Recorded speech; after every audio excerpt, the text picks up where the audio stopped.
Those who make peaceful revolution impossible will make violent revolution inevitable. Revolution.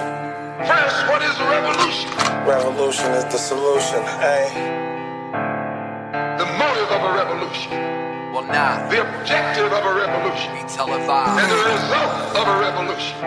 And the methods used in a revolution. I know you know. Put my gun away. Never gonna put my gun away. Put my gun away. See that mob, you better run away. This generation of Americans has already had enough, more than enough, of war and hate and oppression.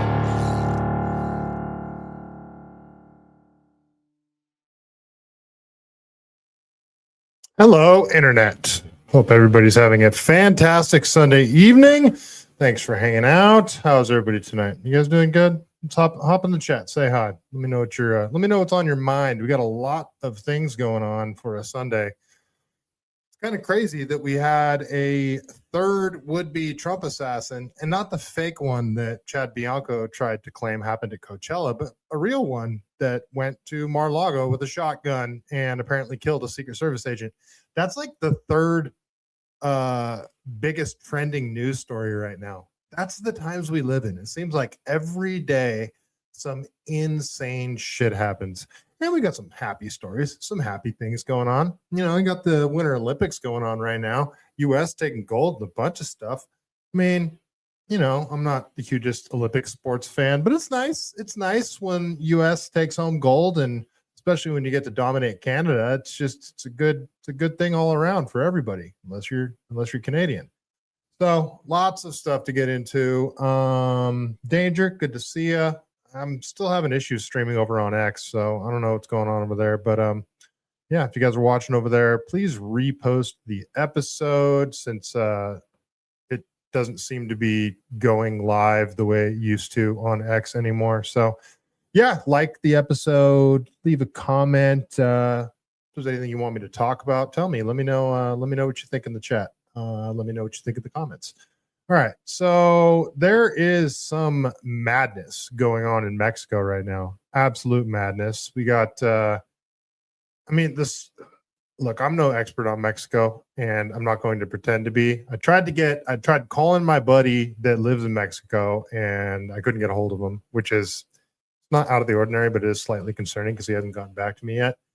He's in Sinaloa. I don't think there's anything going on in Sinaloa. It seems to be Jalisco, apparently in Tijuana, and Puerto Vallarta. So big news coming out of Mexico. Apparently they took out, I'll just read this here. So Laura Loomer posted this, and then the Embassy of Mexico in the U.S. said this is fake news. So Laura Loomer says, breaking: after the U.S. eliminated a top cartel leader in Mexico today, Jalisco New Generation Cartel, CJNG, has retaliated by storming the Guadalajara airport with armed gunmen. They are now taking American tourists hostage and at nearby highways and hotels. So the Embassy of Mexico in the U.S. says this post is false. The military operation in Tapalpa, Jalisco, sorry, I'm definitely butchering that, aimed at capturing Ruben N. alias Mencho, was planned and executed by Mexican special forces. The action was carried out within the framework of bilateral cooperation, with U.S. authorities providing complementary intelligence.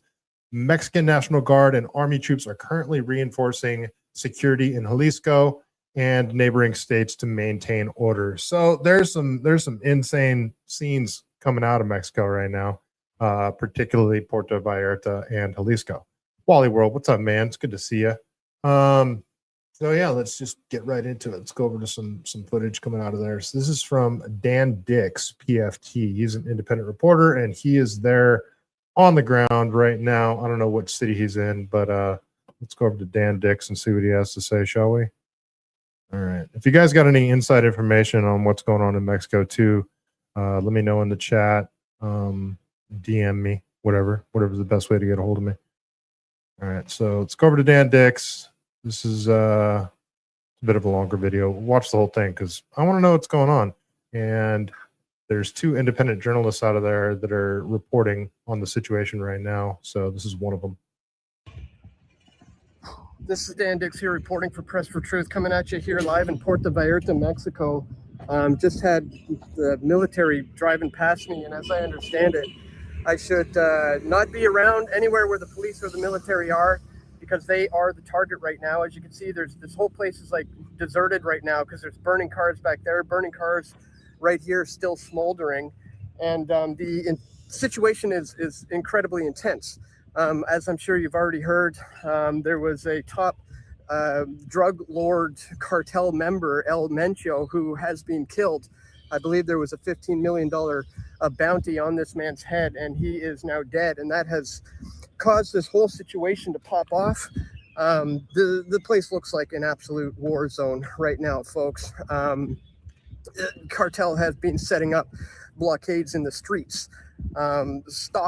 So many people are saying that this was a joint operation with U.S. Special Forces and intelligence. So I'm sure we'll be hearing more about that later. Cars, a whole bus was set on fire. You've got cartel members who literally look like the military. These guys are serious. These guys mean business. Costco was set on fire. A hospital was under attack, people running for their lives. There was the Guadalajara airport that was under attack. People literally running all over the place, screaming and crying. The Puerto Vallarta, and we'll get to that footage in a minute, airport as well, has had a big scare. A lot of people were evacuated on the tarmac, had to run out on the runway to get away from the intense situation. And it seems like it's not about to slow down anytime soon. As I understand it, the cartel have announced that they are going to be entering private homes and potentially hotel resorts at 5 p.m. Our time if their demands are not met. So this thing could be just the beginning of what we're seeing here. I mean, the situation is so intense. I've been doing reports from my resort where there was just smoke surrounding all over the place, cars being lit on fire everywhere. And, I've been posting those to my Twitter, Dan Dix PFT. A lot of people have been re-uploading the footage and just saying, look at this footage a tourist got. I'm not a tourist, guys. I'm a journalist. I'm here working, actually. I've been speaking at a conference for the last 5 days, in attendance at this conference, and I'm here now documenting on this situation live. And it was a little scary being over there right as I'm starting the video. I had military rolling up on me, and as I understand it, that could often be cartel members. And if it's not, these guys are the guys who are being targeted by the cartel members. So very, very intense situation popping off right here. As I said, go to my Twitter if you want to keep up to date with my my reports on this. Dan Dix PFT. I don't really care if people re-up the footage and get it out, without credit to me. The most important thing is we get the word out about what's happening here, and that the situation is pretty dire. I mean, people are... All right, pretty wild what's going on over there. So let's go over to another reporter that is on the ground. This is from Oscar Ramirez. He's been uploading videos all day. There's lots of like road blockades going on, lots of burning cars. I saw another video where they hijacked a fuel tanker and sort of stretched it across the highway, and then they started firing rounds at it. I mean, I'm not sure what is going on there. Is it a cartel civil war? Is it the military versus the cartels? Is it cartels fighting each other because the main leader of the cartels got taken out? Like, I don't know. I'm not an expert on any of this stuff. I'm usually talking about California stuff. So that's why I'm going over to these reporters instead. So let's go over to Oscar Ramirez and see what he has to say here.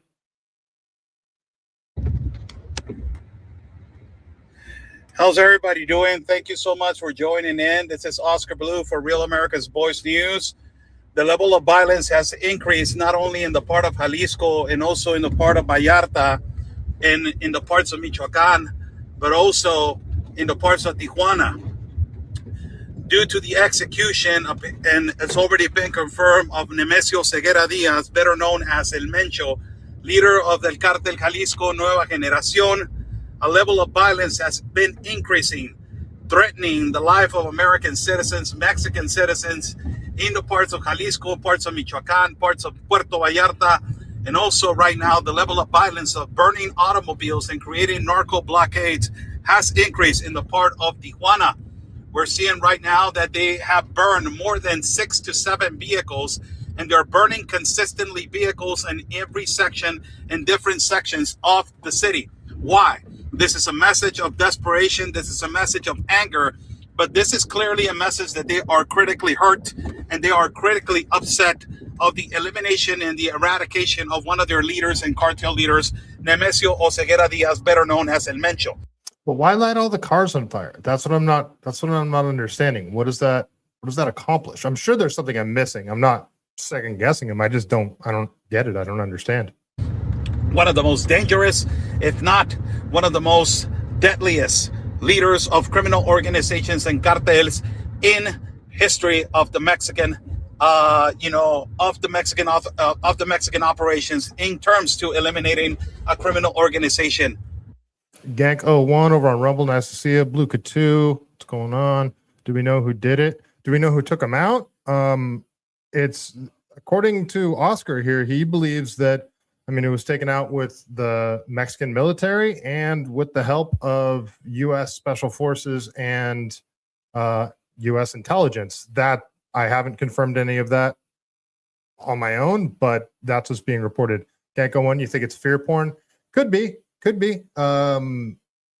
it's definitely happening. There's definitely car fires. The place looks like a war zone, but you're not seeing like people getting shot in the streets, but you are seeing like shootouts in the streets. There's some crazy footage coming out here in our country of Mexico. The violence that is increasing as we speak right now in the streets of Tijuana. We are seeing burning automobiles. This is a national security issue in terms to Mexico, absolutely. In terms to the borders with the United States of America, most definitely. And in terms to the presence of this criminal organization inside of the United States, it is clearly one of the things that it needs to be addressed immediately by the Department of Treasury of the United States of America and also by the government of the United States. Clearly, this is a collaboration between the United States government and also the Mexican government to eliminate and eradicate this individual that they had on the watch list for quite some time. Just recently, 19 intelligent officials from the United States of America, armed soldiers and prepared intelligence officials, that they're not specifically saying what kind of army soldiers or prepared intelligence Delta possibly forces soldiers entered the country of Mexico on a specific mission to do an intelligence mission in our country of Mexico. Speculations are surrounding right now the media that these individuals were the ones that they were conducting this mission to basically take down these leader and this leader of the criminal organization Cartel Jalisco Nueva Generación. The violence that is increasing right now in a part of Tijuana. We are right now on the go to go and record the. So again, this appears to be happening in at least 3 cities. Tijuana, Tijuana. That's the way I have to say it. I can't say Tijuana. And then Puerto Vallarta and Jalisco. Vehicles that they are burning right now on the ground. The level of violence and the level of insecurity to the civilians, it is an high alert. We are waiting for statements of the governor of Baja, Marina del Pilar, to declare what is going on and what is happening in terms to the security issues that we are having right now in our city. Vehicles are being burned. Vehicles are being basically threatened. This kind of scenario, we saw it not too long ago in our city of Tijuana, where the Cartel Arellano Felix and also Cartel de Sinaloa was critically hurt in the city, and they immediately started burning vehicles as a sign of desperation and as a sign that we are going to basically destabilize the peace of civilians in the city of Tijuana, and also cities in Rosarito, cities like Ensenada, borders that they're connected to the United States, also burning of automobiles. It was not only on this state, but also on different states like Ciudad in Chihuahua, and cities like Ciudad Juarez that they're connected into El Paso, Texas. This is one of the cities that has more presence of the Cartel Jalisco Nueva Generación. That is the city of Tijuana. They're already threatening, and they already closed the airport of Jalisco. One of the reasons why it is because Cartel Jalisco has already been present on this airport, threatening civilians and threatening to hijack and also to kidnap American citizens in these sections. Now, we have a lot of American citizens that they are present in the part of Puerto Vallarta. That is a high alert area. Why? Because it is a tourist area, and all these tourist areas, they need to be surrounded by the federal government of Mexico to protect international citizens and also to protect the civilians from Mexico from not. So I thought the tourist destinations were sort of like there's like a unspoken agreement between the cartels, or maybe a spoken agreement, that they wouldn't harass tourists because tourism is a big part of the Mexican economy, and they're like a bunch of these tourist destinations are actually owned by the cartels, like the hotels and the resorts and things like that. So it's weird to me that they would be, I mean, essentially threatening American tourists there. That seems like, yeah, they must be getting extremely desperate, or things have drastically escalated. Bob Cheergarden, what's up, man? This is the guy who used to report for Wendy Bell. Is it? I'm not sure. He's with One America Voice. Getting hurt and from not getting kidnapped, or from not getting in the middle of a confrontation, that these confrontations, for everybody to understand, they are going to escalate in the next incoming hours during today. We are on the ground and we are on the go to see where are the epicenters of this destabilized violence that is increasing right now in the city. We are going to be bringing you guys a report from Real America's Voice News, bring you guys the reality and truth of the news like no other network. God bless you all. Stay safe. This is an impact report for every single one of you. I'm driving stick right here, so it's difficult to be driving stick and also to be all right, his audio goes wonky there, so yeah, very concerning. Go follow Oscar Ramirez. He's been reporting on this all day. I'm sure he's got other updated videos. Let me check his feed really quick. So yeah, here's another one. You know what? Screw it. Let's play this next video from him. It's kind of long, so I probably won't play the whole thing, but let's see what Oscar has to say here. Good evening to all. How's everybody doing? Thank you so much for joining in. An update, as I promised that I was going to come in and give you guys an update. We apologize if we had to do it on the car. So this is literally from 13 minutes ago. So this is pretty up to date. And not on the ground. It is completely right now unsafe, as we were working together, a group of journalists, and when you're working together, you feel more safer. But due to the circumstance of the level of violence and insecurity, we are safeguarding ourselves right now in the automobile, in the car. So the level of incidents have increased into 18 until now in the whole state. Incidents. Why the government of Mexico, it is in the state of Baja, it is categorizing them as incidents. It is categorizing them as incidents because they're not only burning automobiles, they are burning also businesses. Now, the most aggravating thing about this is there's a social media threat right now. It can be fake news. We cannot confirm that is if it is a real post or if it is a fake post. What I can tell you, it is that businesses, they're closing at 6 o'clock in the evening.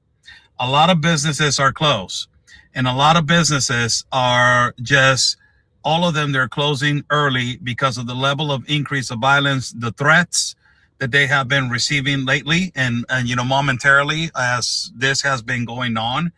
And ultimately, I'm seeing businesses as Costco, as Calimax. These are, convenience stores, big convenience stores. All right. Well, I got a lot of footage I want to get through. So seems right now it's mainly just essentially like terrorist acts, lighting cars on fire, lighting businesses on fire. There are the reports from the airports though that are kind of wild. I'm not sure if it was armed cartel members that took over the airports or if it was just people freaking out and running everywhere. But this is a scene from a rooftop of a resort in Puerto Vallarta.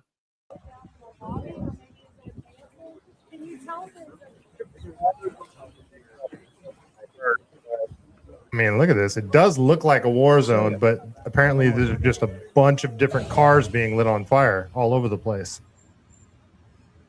So pretty wild. You're not seeing like shootouts in the street. Well, I did see one video. There's a shootout in the street, but I don't know if that was an old video or it's hard to also tell what's real. And, you got to take everything with a grain of salt that you see on the internet. So this is a video from DD Geopolitics, and it shows a Sinaloa cartel member burning a guy to death with a flamethrower. So I'm not going to show this one, even though it's blurred out. I'm still not going to show it, not because I don't even know if this is current again. But this next video is current, also out of Puerto Vallarta. Might be the same resort, but this is kind of what you're seeing there. So everybody is being told to leave the area right now here on the beach. The tiki bar is being cleared out. All of these things are being cleared out. It's being roped off right now. They're asking that everybody vacate the area and leave immediately. You can see the smoke. I don't know if you can, the smoke in the sky. But we were just walking on the beach and we saw smoke everywhere. And we're being informed that there's major cartel violence happening right now all over Puerto Vallarta. Apparently, they've captured a top-ranking cartel member. Okay, so this video is from earlier in the morning. Let's keep going here. Pete Grabber, nice to see you. Bob Cheergarden over on Rumble. If Democrats get their way, these people and these battles would be happening in American cities, probably in red states, probably in California. Probably in border states, but all right, let's keep going. They lit a Costco on fire. Man, if you want to piss off Americans, light a Costco on fire. This actually looks like a bunch of cars in the parking lot of the Costco. It doesn't look like the actual Costco is on fire, but it might be. So I don't understand, yeah, this just seems, somebody earlier just said fear. I think that was you, Ganko one. What's the purpose of lighting cars in a parking lot on fire? I can understand if it's on the road and you're trying to create some sort of blockade, but this is you're just lighting cars on fire in a parking lot. What's the point of that? Is it just to create, because this looks scary and ominous, but it's just cars on fire. It's not like bombs being dropped or anything like that. So I don't understand the point of that either.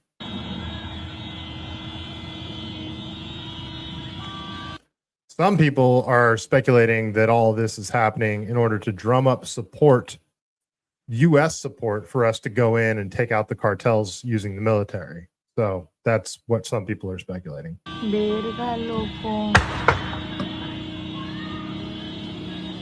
that gunshots? No, I think it's just explosions. Yeah. No mames. I've heard that before. All right, let's keep going here. So this is from Inside Paper.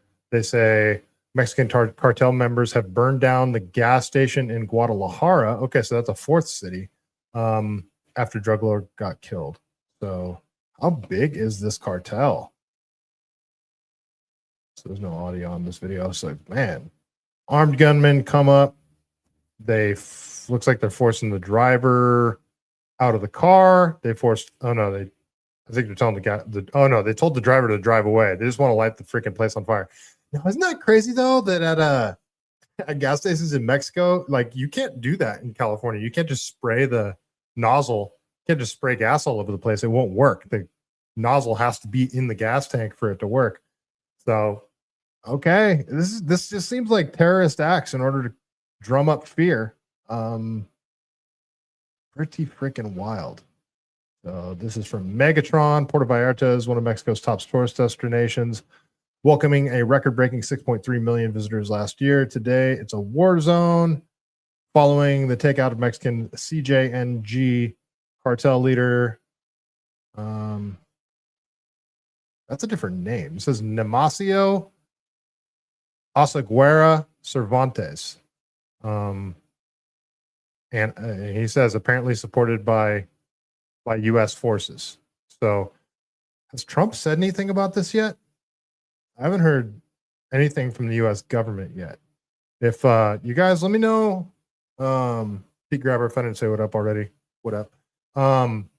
If you guys have heard anything from the federal government, maybe drop something in the chat and tell me where to look for it, because I want to see if they've done any press conferences on this yet or anything, because I haven't heard anything from Trump or the DOJ yet.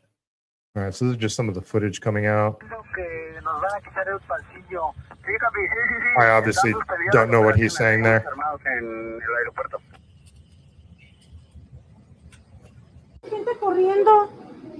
this is from the airport. Yeah, this is from the airport. You see everybody with their luggage fleeing the scene. So I don't know if armed gunmen came in or what's going on at the airports, but apparently it's the Puerto Vallarta airport and the Guadalajara airport, from my understanding.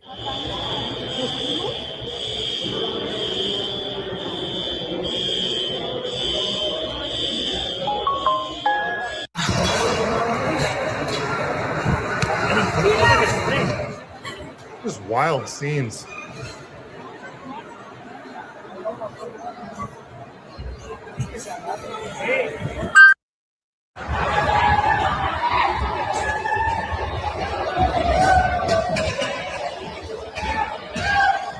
Like, what is everybody running from? There has to be gunmen in there, right? Like, what's going on at the airports?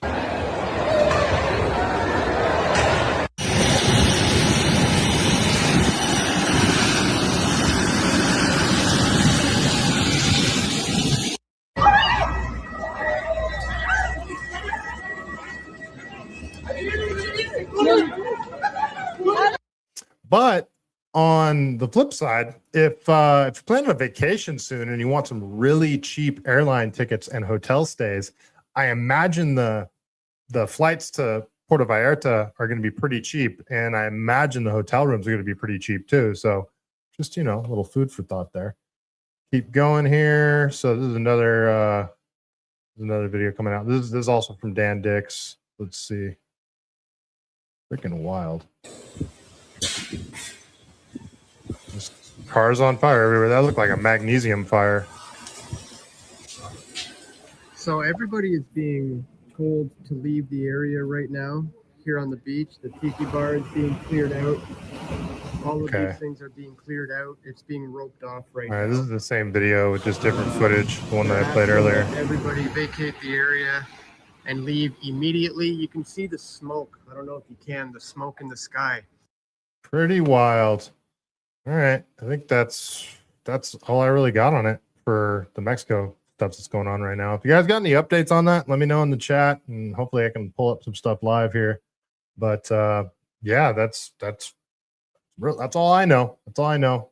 Took out some cartel leader, and now shit is hitting the fan, and cars are on fire everywhere. People are being told to shelter in place at the resorts. And yeah, but there's been reports as well that the cartels gave some sort of deadline that if their demands aren't met, then they're going to start pulling people out of their hotel rooms. I haven't heard any of that happen yet, but if you guys hear any updates, please let me know, because I want to go and cover any sort of breaking news on this. All right, so let's go to a bit of a happier story right now. I want to play this footage, but I can't because there's music that'll give me a freaking copyright strike for sure. So maybe, I'll play the video is just not as good without the music either, but let's go to it anyway. Yeah, I'll definitely get a copyright strike on this if I muted it. So Everybody has fallen in love with Alysa Liu, the ice princess who took gold for America for the first time in 24 years for figure skating. And I mean, it's really easy to see why everybody's fallen in love with this girl, because it's all right. So I know nothing about figure skating either. I've been on ice skates like once in my life, but it's like, I can't quite explain what's different about her, but from my total ignorance, it seems to me that she skates differently from every other figure skater that I've ever seen. She's like not uptight. She's extremely happy. She's like actually dancing. She's not just like spinning and twirling around. She just looks so joyful, and everybody's falling in love with her. Oh, can't play that audio. Stood on stage when she was accepting her gold, you know, for the national anthem and everything. And she put her hand on her heart, and there's people being like, you know, somebody said something like, in the world of Colin Kaepernick's, be an Alysa Liu, because she, you know, actually put her hand on her heart. She didn't take a knee. She didn't do anything political. And I think that's why everybody loves this so much, because she didn't bring up any politics whatsoever. And of course, everybody starts digging into her like Instagram posts to try to figure out what her political affiliation is. Then there's a bunch of people on the left are like, she's woke and all, you guys don't understand that she hates you. And it's like people don't care. People don't care if she's woke. They're just appreciating how brilliant of a performance it was, that she represented America. She obviously loves what she's doing. She looks extremely happy.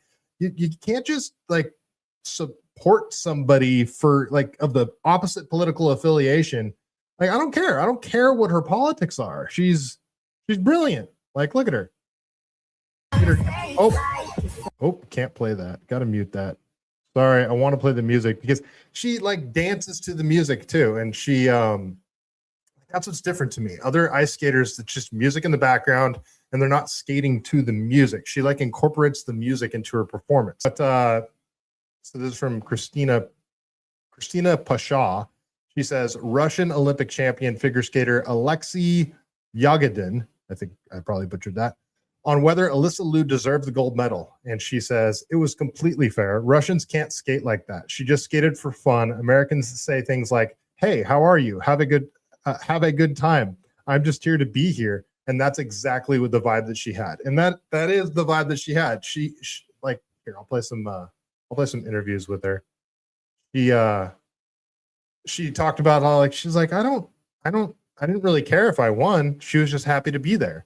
And of course she won because that's how she skated. She was just happy to be there, having a good time, didn't get nervous, just went out there and enjoyed what she was doing. And it shined through in her performance. I thought it was freaking awesome.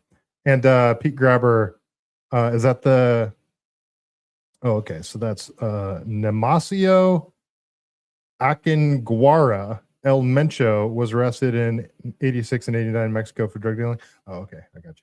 Yeah, I saw that too. Look at I don't know what the song is. Die a trash can. Well, it's not just some cartel leader. It's the boss of probably the biggest cartel in Mexico. I don't know, man. Like, I don't know about this stuff. I thought the Sinaloa cartel was the biggest cartel in Mexico. I'm ignorant to this stuff, man. I apologize. All right, so back to Alysa Liu. So this is from Griffin Maxwell Brooks. It says, so confused by right-wing accounts right now trying to claim her as if she isn't clearly a woke bisexual Zoomer. We don't care. We don't care. I don't care what her politics is. She's awesome. Like, I really do not care what her politics is. She left politics out of it. She went up on stage after, like, everything she did was just so high class. She just handled herself in such a classy way. And I don't care what her freaking politics are. It's so frustrating that everybody has to make everything political. And then this is another one, Tage for Heart. Holy shit, Republicans are so dumb. One singular ounce of research would show you would have found this interview. I swear to God, you morons are addicted to being humiliated. Prop up Alysa Liu all you want. She has the same thoughts as Amber Glenn. I'm dying. I I don't know what that means. And this is like somebody pointed out that she's pro-Palestinian. She's like, she doesn't like what's going on in Gaza. Yeah, there's a lot of people on the right that don't like that either. Like this, it's so dumb. Like, oh, she's not a fan of ICE. I don't care. I do not care. She's awesome. Like it's, I don't need to agree with somebody's politics to appreciate all of the other awesome things that they do. And that's like kind of like when people, I mean, there are like artists, like musicians that go out and they turn everything into politics, which is sort of, you know, it's annoying as shit, but she didn't do any of that. If she said things on her Instagram or whatever in the past that are political, I don't give a shit. She didn't bring that to the arena. She didn't like go out on the ice and start waving a Palestinian flag around.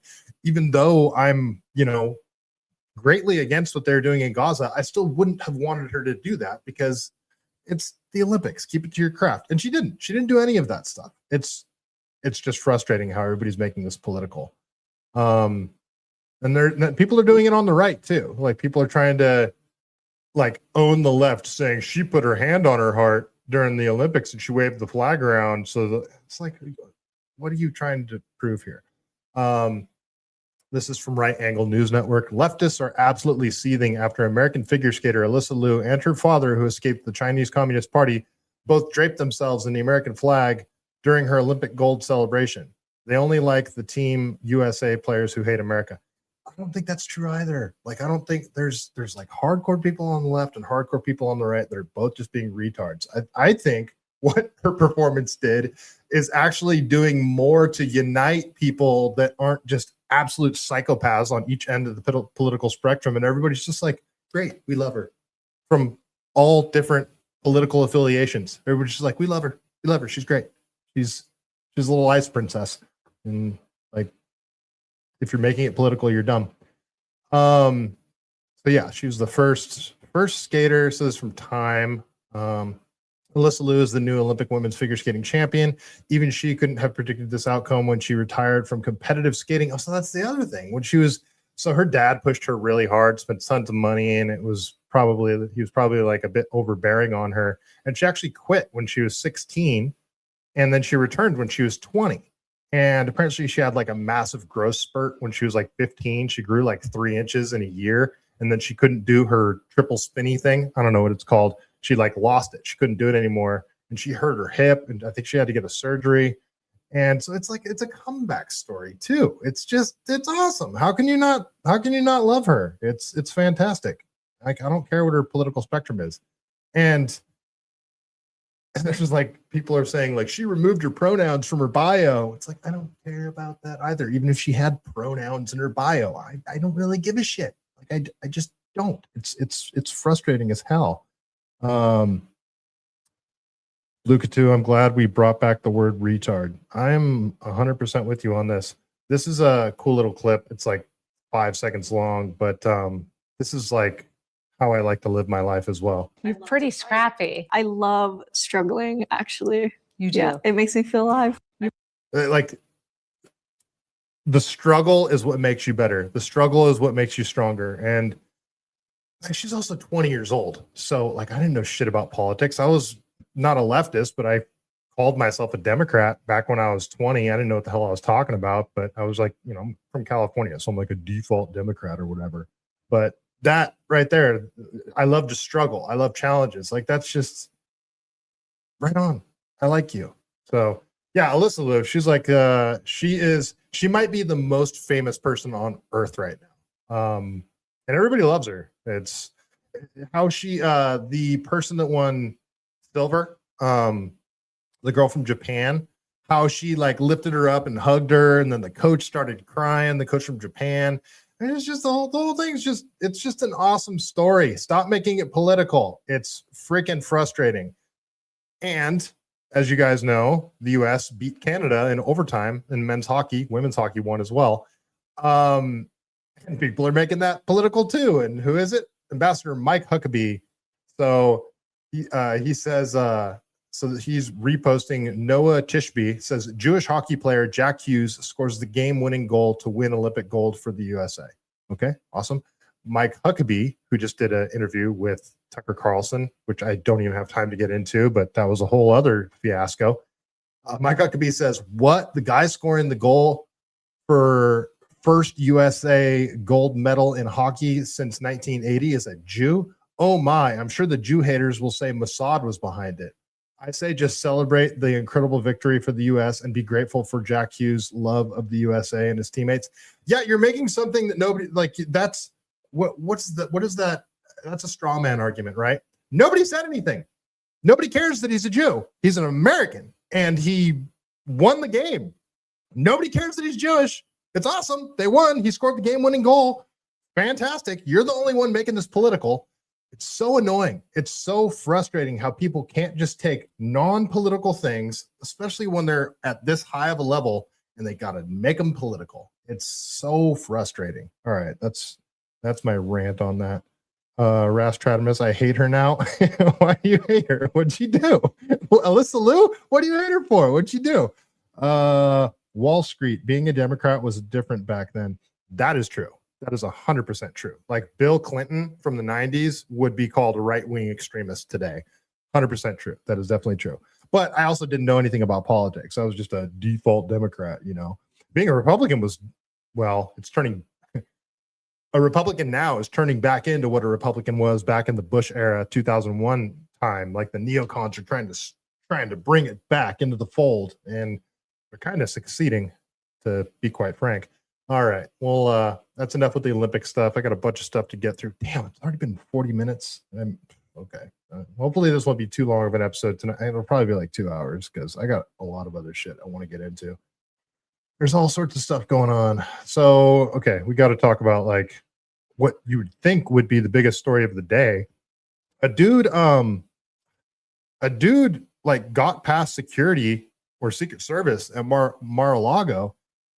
And he had a shotgun with him, and apparently Secret Service got shot. So let's go over to what's his name? Dorsey? Not Dorsey. I can't remember his name. I actually like this guy. This is from Fox News, but it's not your normal Fox. I at least like this guy. This guy's good. What's his name? Okay, so Tucker Austin Martin apparently drove to Mar-a-Lago.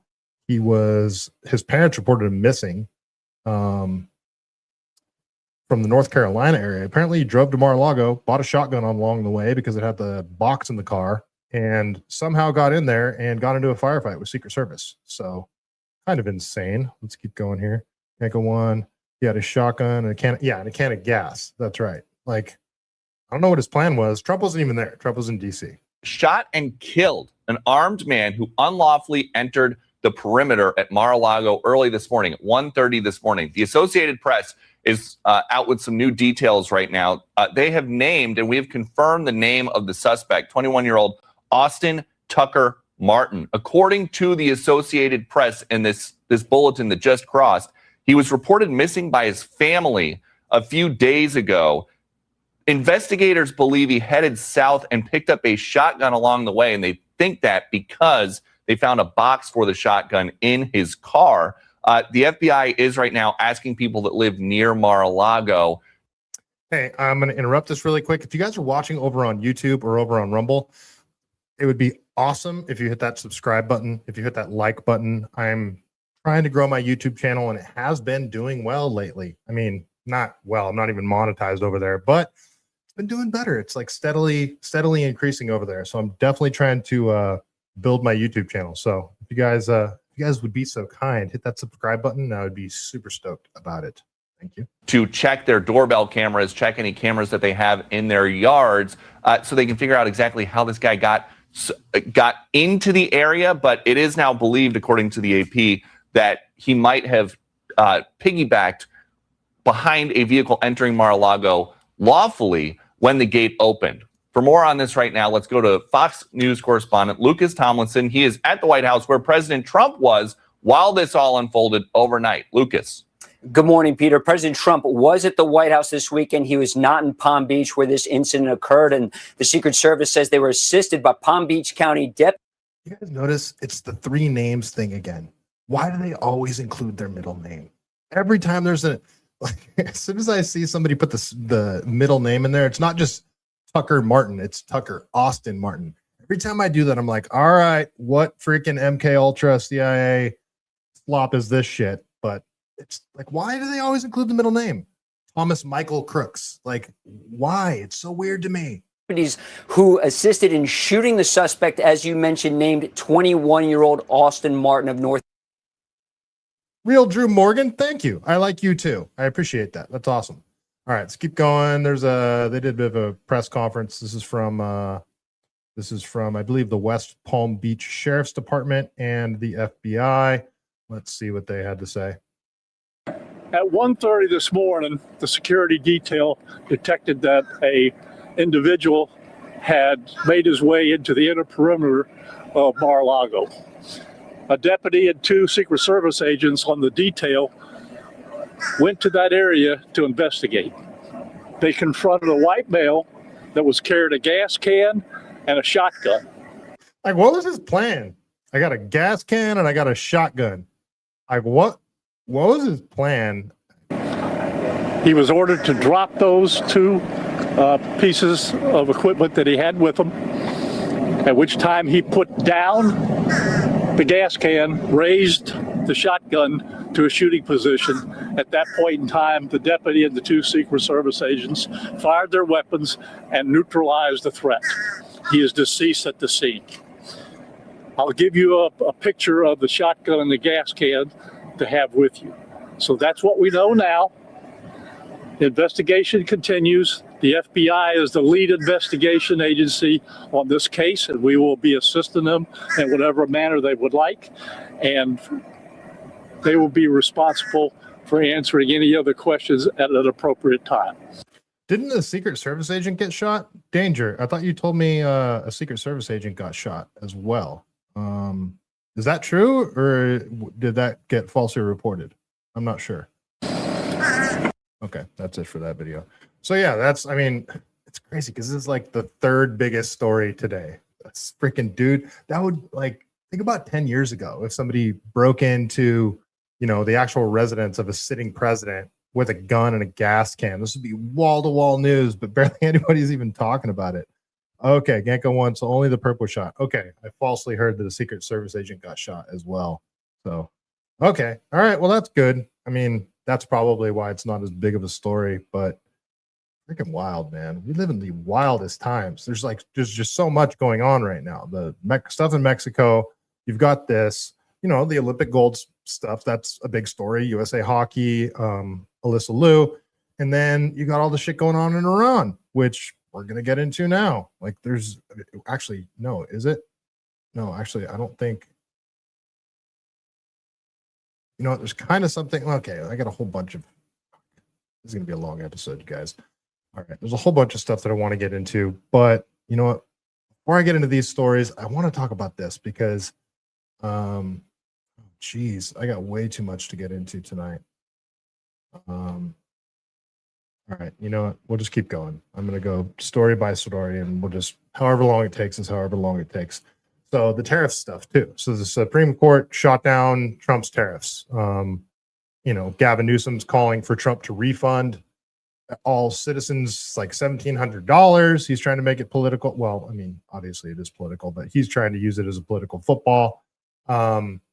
So the White House came out yesterday, I believe it was yesterday, and said, effective immediately, all national security tariffs, Section 232 and existing Section 301 tariffs remain in place. So that's even after the Supreme Court shut that shit down.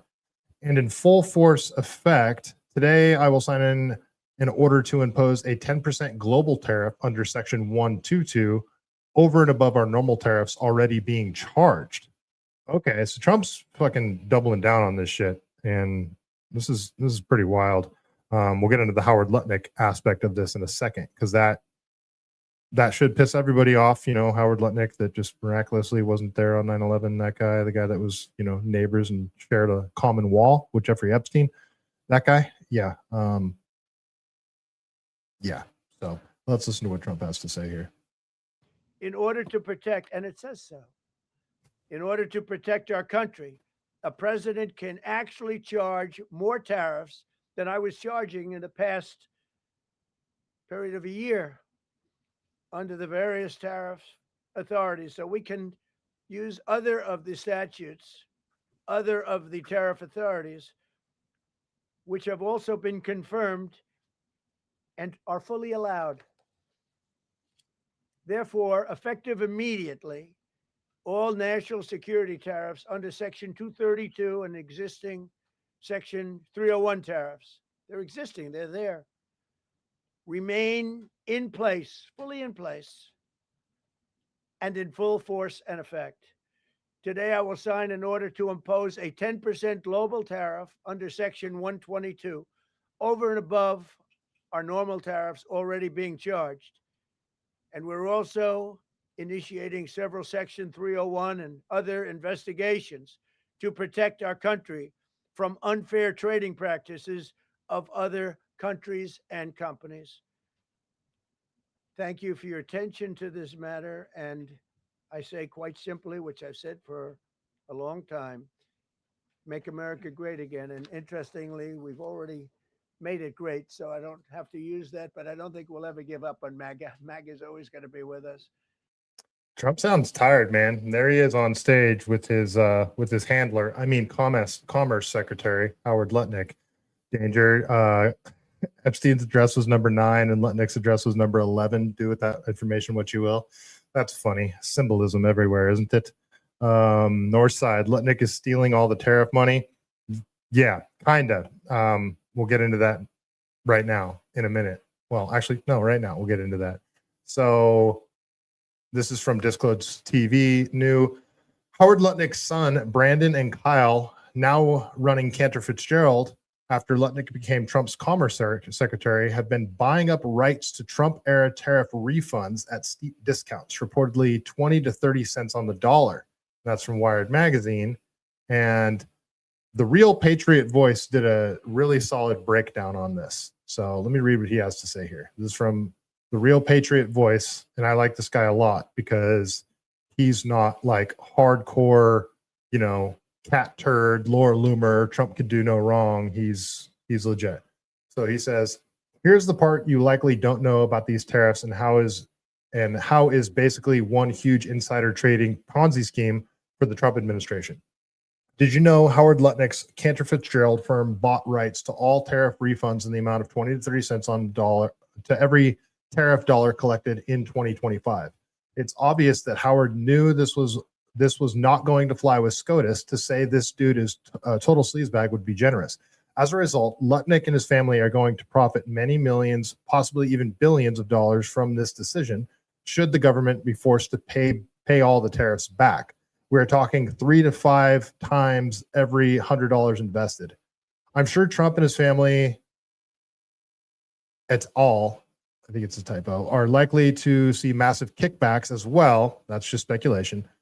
The payback period will likely take around 5 years if implemented. On top of this, Trump just came out and said he's going to basically subvert the ruling from SCOTUS using the national security-based approach to tariff under Section 232 and under Section 122. That's what Trump just said. Will impose an additional 10% global tariff on everything just because he is pissed off about the said decision. So you're kind of contradicting yourself there, because if he wanted kickbacks from Lutnick, the tariffs would have to be paid back, but he's doubling down. So he says, utter freaking insanity. This is actual dictator-esque behavior. It will only strain the economy even more, as the additional 10% will also be passed down to American consumers and manufacturers who can't afford to pay most bills as it is. I believe that is the point. I have said that tariffs will really accelerate the economic crash. So I don't know enough about the tariffs to have an opinion on whether they're good or bad. I mean, I haven't seen prices absolutely skyrocket on too many things. I mean, it's funny. The one thing I noticed is like the bottled Cokes that you get, the glass bottle Coca-Cola that you get, they're like $5 a pop now. So those things are insane. So, but I haven't seen like a huge impact on my bottom line. I wonder if he planted that bottom line in my head, because he says the bottom line is we the people will always the ones who suffer. These tariffs are a huge burden and yet another added tax to our everyday lives. They aren't replacing income taxes like we were told. That is true. Clearly, that was another egregious lie to get us to sign in onto the scam. This is yet another prime example showing the MAGA has been supremely suckered, and the Trump administration and the government couldn't give two shits about everyday struggling Americans.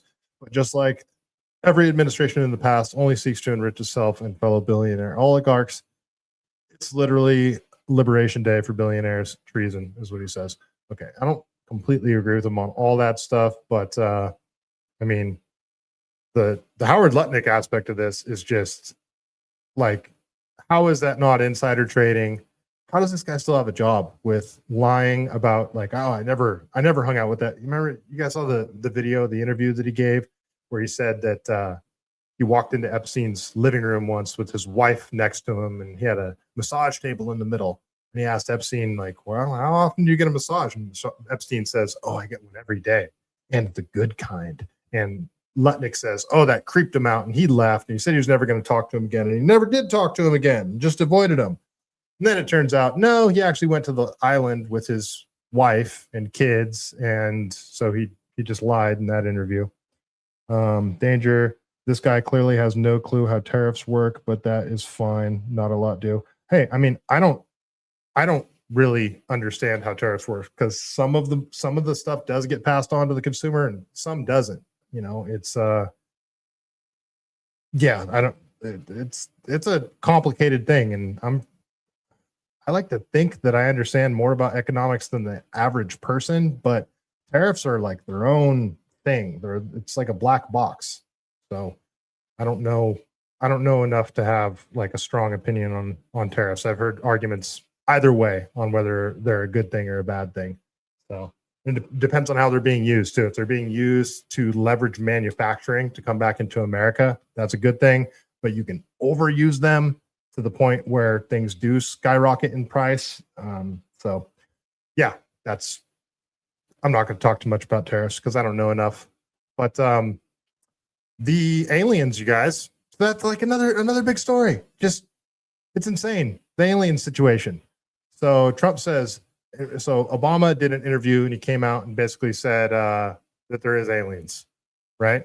And Trump responded to that. He puts out this post, and he's on True Social. He says, based on tremendous interest shown, I will be directing the Secretary of War and relevant departments and agencies to begin the process of identifying and releasing government files related to alien and extraterrestrial life, unidentified aerial phenomena, and unidentified flying objects, and all other information connected to these highly complex but extremely interesting and important matters. God bless America. And then the White House put that post out, and they said, based on tremendous interest, okay, they just repeated what Trump just said there. So Thomas Massey reposted this, and he says, they've deployed the ultimate weapon of mass distraction, but the Epstein files aren't going away, even for the aliens. So, and there's a bit in there somewhere. I was talking to my comedian friend, like, there's got to be a bit in there somewhere of tying aliens to the Epstein files and trafficking of aliens and Bill Gates banging aliens. There's got to be a way to connect all those things, but I haven't really worked it out yet. All right, let's keep going here. Tons of stuff to get into. So, okay, this is more about the aliens here. Let's go over to Anna Hasney. And I think she's talking to Real. Oh, wait. She says, have we had signs of advanced, potentially alien tech all along? Real Anna Paulina. So Anna Paulina Luna tells me you are into the Book of Enoch. A lot of this advanced technologies is potentially referenced then. Okay, let's just watch this clip because no, she's talking about the Book of Enoch. What the fuck? I think what's hard for some people, and I get this, some people are deeply religious out there, no matter what their faith is, and you're a Christian, and I think some people are embracing it, but also confronting this idea, like, how do I square this with my faith if there's either something else out there? But you're saying that it could actually maybe mesh with your faith. Well, I think that the Bible is pretty clear that humanity was not its only creation. And I'm not saying that these are, items that were addressed in the Bible, but it is interesting that if you look at historical context and also documents that have existed throughout time in humanity, and we can get probably into a whole nother topic on that, but you know, you read into the Book of Enoch, a lot of this advanced technologies is potentially referenced then. And so Book of Enoch wasn't in the Bible, though.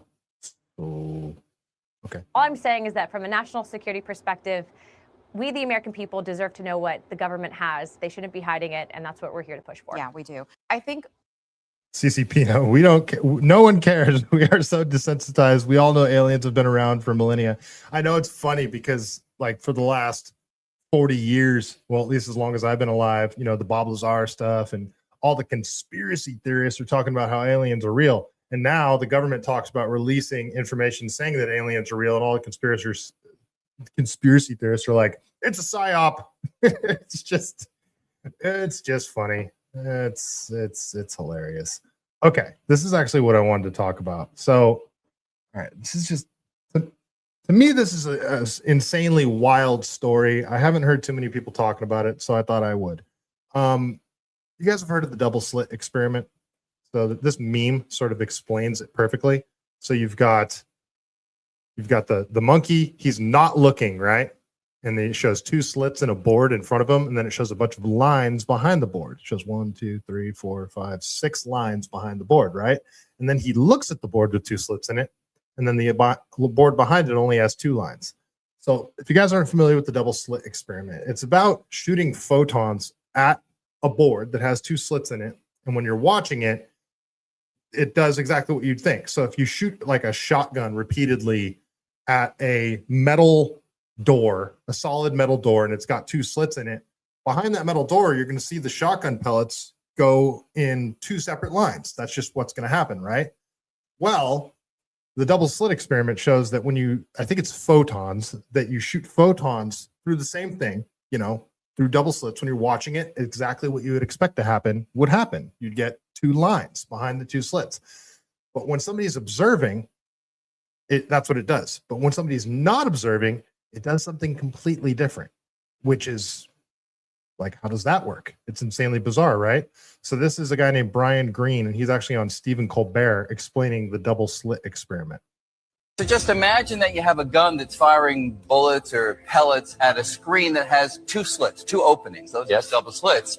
And your intuition tells you that those pellets that get through the left opening will land in a band aligned with it on the left, and those that get through the right will land in a band aligned with it on the right. That makes sense. And that's what happens. With bullets. Good, with bullets. Okay. Let's now run that experiment with one change. We're simply going to dial down the size of the bullets, making them smaller, small little particles like electrons. When you fire the electrons at the barrier with the 2 slits, you don't just get 2 bands. You get more bands. And that simple change, going from our expectation of 2 bands to, in this case, 5 bands, that represents the single greatest upheaval in our understanding of reality that the species has ever encountered. So just a minute. All right, so we're talking about quantum physics now, which I am clearly not qualified to talk about. But he left something out. When somebody was observing it, it did what you would expect it to do. But when you're not observing it, it doesn't do what you expect it to do. That's like the key point of this. So let's watch this other quick clip that explains what I just explained better. Now, this is where things get quantum. In the early 1800s, scientists ran a simple experiment, one that should have been ordinary, predictable, harmless. They fired particles of light through 2 narrow slits in a metal plate, expecting the universe to behave like it always had. But it didn't. When no one measured the path, the photons didn't act like particles at all. They spread out like waves everywhere at once, as if reality itself remained undecided, as if the universe was keeping its options open. But the moment a detector was added, the moment someone or something tried to know, everything changed. The wave of possibilities collapsed. The photon chose a single path. Reality locked into place. This is where the experiment takes a turn. See, how insane is that? Why? Why would the exact same action change based on somebody observing the action? That makes no sense, right? That's like reality breaking. Almost no one talks about. Why did the collapse happen? Was it just the detector, a piece of machinery interacting with the particle? Or was it the act of observation itself? 100 years later, quantum physicists still can't agree. Some insist it's all just interaction, nothing mysterious. But others, including some of the pioneers of quantum theory, dared to suggest something different. They believed consciousness might play a role, that awareness could influence which version of reality becomes real, that the universe doesn't fully decide until someone is there to notice. No experiment has been able to settle the debate. No one has been able to close the case. In the deepest layers of quantum physics, one question still lingers unanswered and unsettling. Does reality crystallize because it is measured or because it is noticed? And if it's the latter, what does that say about the power of our minds? Are we far more powerful than we think? So to me, this is like the biggest evidence to support the idea that we do actually live in a simulation. I don't think we live in a simulation, but part of that is because I refuse to believe that I live in a simulation. I refuse to believe that there's no free will. There's no, like, if we live in a simulation, then what is existence? You know, this is a whole like philosophical idea here. So why am I bringing this up? Why am I bringing up the double slit experiment? That's because something just happened with CERN, you know, the Large Hadron Collider in Europe, underground, the big circle, and they shoot photons at each other, or they shoot particles rather at each other, and they go around this thing and until they actually collide, and then they see what happens. You know, a lot of people are scared they're going to open up a black hole by doing this, because they're sending them around this tube in opposite directions, big giant like 2-mile tube, and until they hit each other, and they're shooting them just under the speed of light. They have a similar, much smaller scale one over in Palo Alto. It's called SLAC. It's the linear accelerator. They do the same thing in a straight line, and it's like 2 miles long. I actually think this one's like 30 miles or something like that. It's insanely long. So why am I bringing up the double slit experiment? So apparently in January of 2026, CERN's AI flagged a collision signature that changed depending on who was in the room, not equipment, not temperature, the people. And when the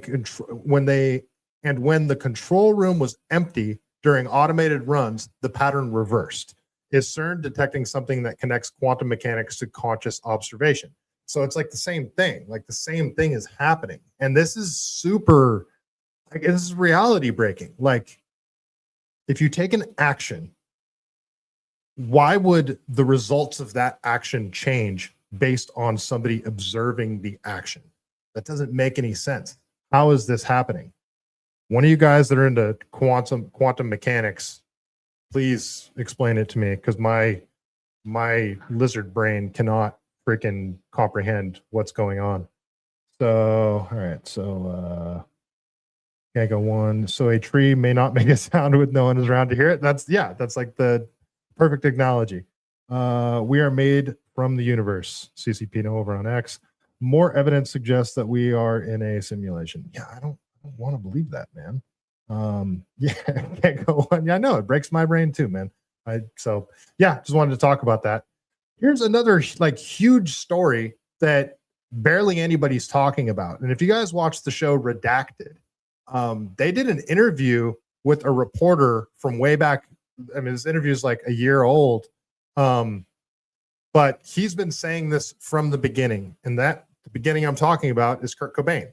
You know, Kurt Cobain, Nirvana, lead singer in Nirvana, guitar player, killed himself back in what, 94 or something like that. I mean, I remember my sister and her best friend were devastated. Killed himself with a shotgun. Well, apparently he didn't. Apparently it was murder. Apparently Kurt Cobain was murdered. So this is from the Daily Mail. Kurt Cobain's death was a homicide. Shocking new forensic investigation questions suicide rolling. So if you guys go on YouTube and go to the show Redacted, just search Redacted Kurt Cobain and listen to that interview.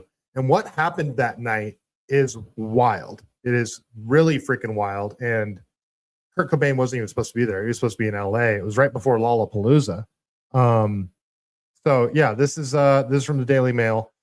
His death shocked fans and sent ripples through the music world, but decades later, Kurt Cobain's final moments are under renewed scrutiny. The Nirvana lead singer died on April 5th, 1994 at age 27 from a self-inflicted gunshot wound at his Seattle home.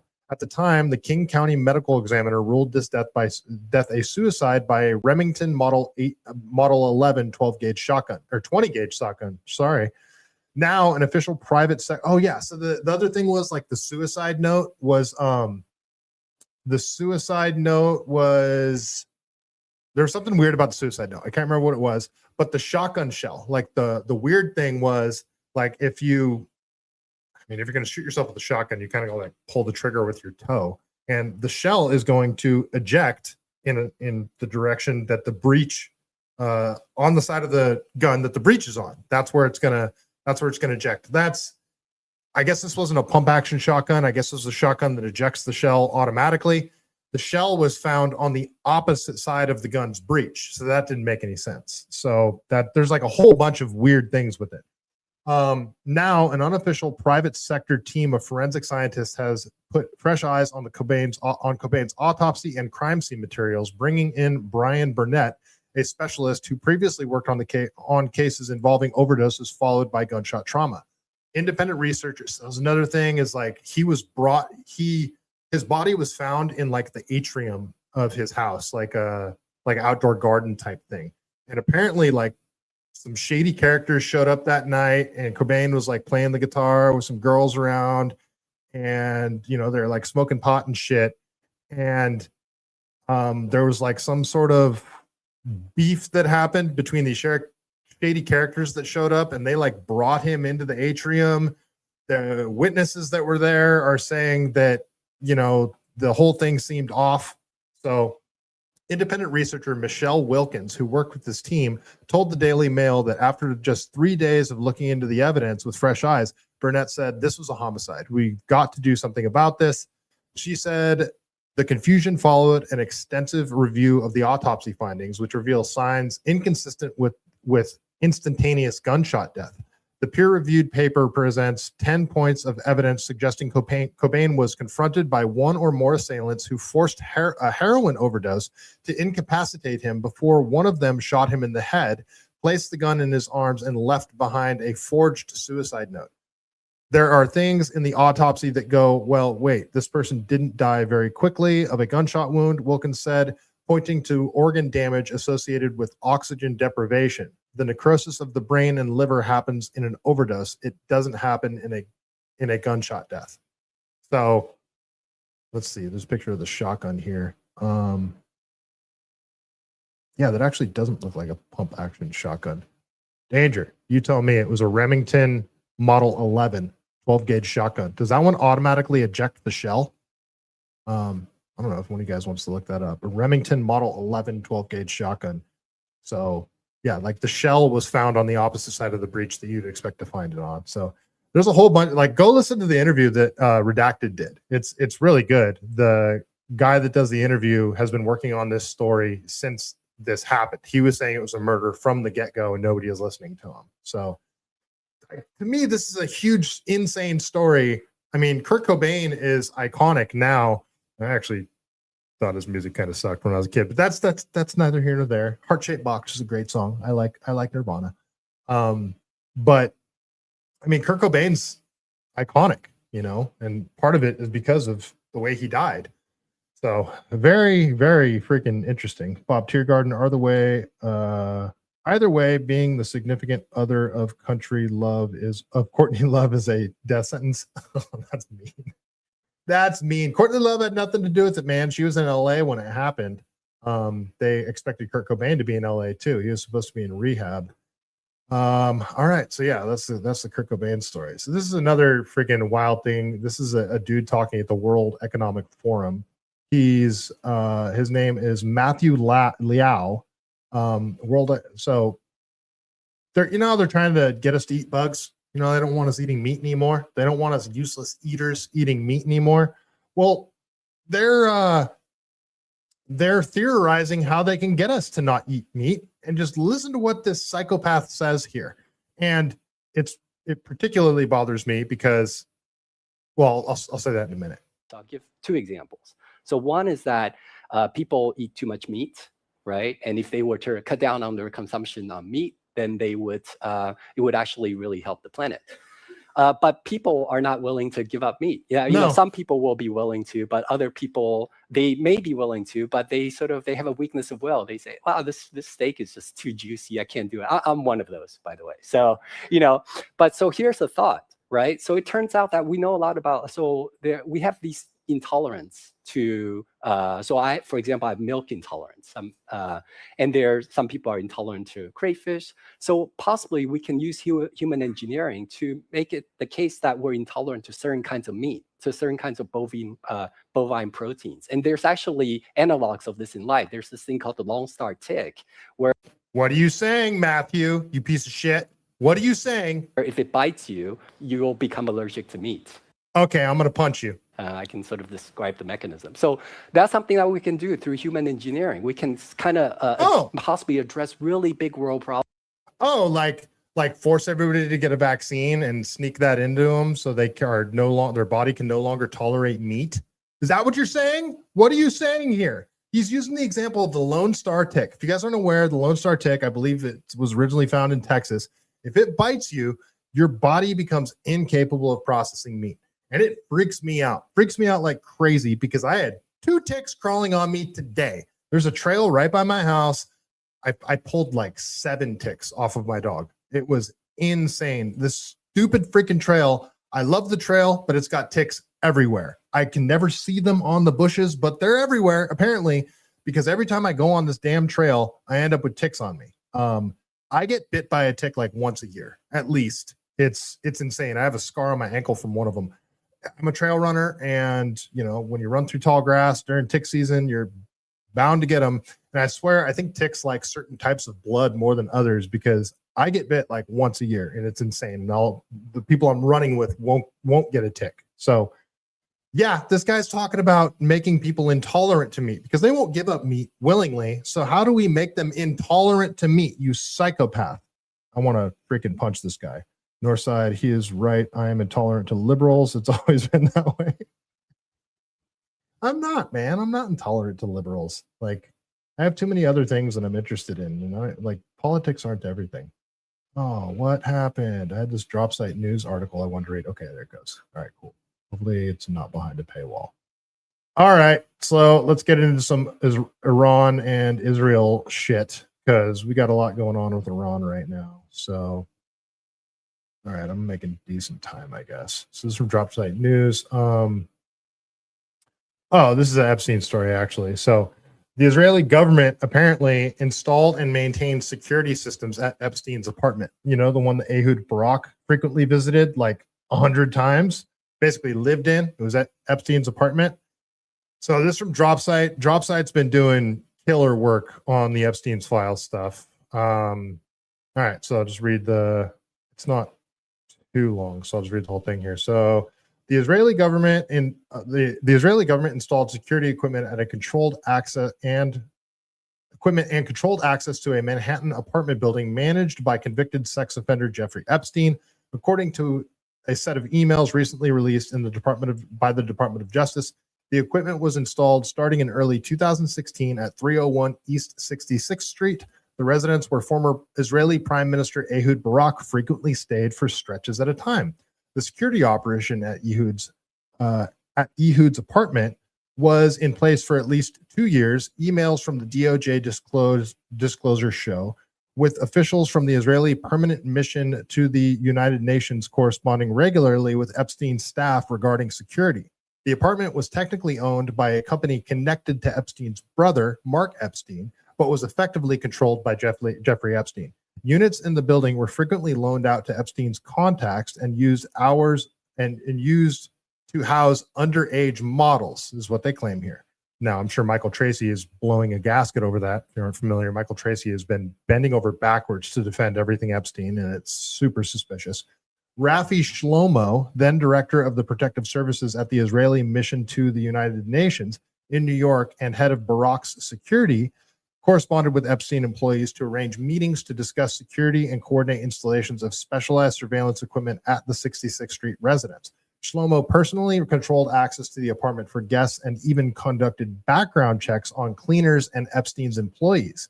Under Israeli law, former prime ministers and other high-ranking officials typically receive security services after they leave office, according to the emails. Epstein personally approved the installation of the equipment and authorized meetings between his staff and Israeli security officials. He totally wasn't connected to Israeli intelligence, though, you guys. Just ignore this. Ehud Barak and the Israeli mission to the United Nations did not respond to requests for comment. At the time of Epstein's death in 2019, Barak downplayed his connection to the disgraced financier, stating that while he met with Epstein several times, he didn't support me or pay me. Prime Minister even know that leaked audio between Epstein and Ehud Barak just leaked, where Epstein recorded himself talking to Ehud Barak about how Ehud Barak could leverage his connections that he obtained over, his career in office as the prime minister and as the defense minister for Israel, how he could leverage those connections and people that owe him favors in order to secure financial security after he leaves office. And one of those people that he brought up was Peter Thiel with Palantir, and he didn't know how to spell Peter Thiel's name or Palantir's name. And this is way back in like 2006 or some shit like that. I can't remember the exact date. But this is when Palantir was still very early on. Palantir, the organization that started by the CIA under the name Total Information Awareness, and then they got busted for doing shit they weren't supposed to do. So they're like, okay, we're going to privatize this, give it to Peter Thiel. He can make a company called Palantir, and they'll essentially do the same thing.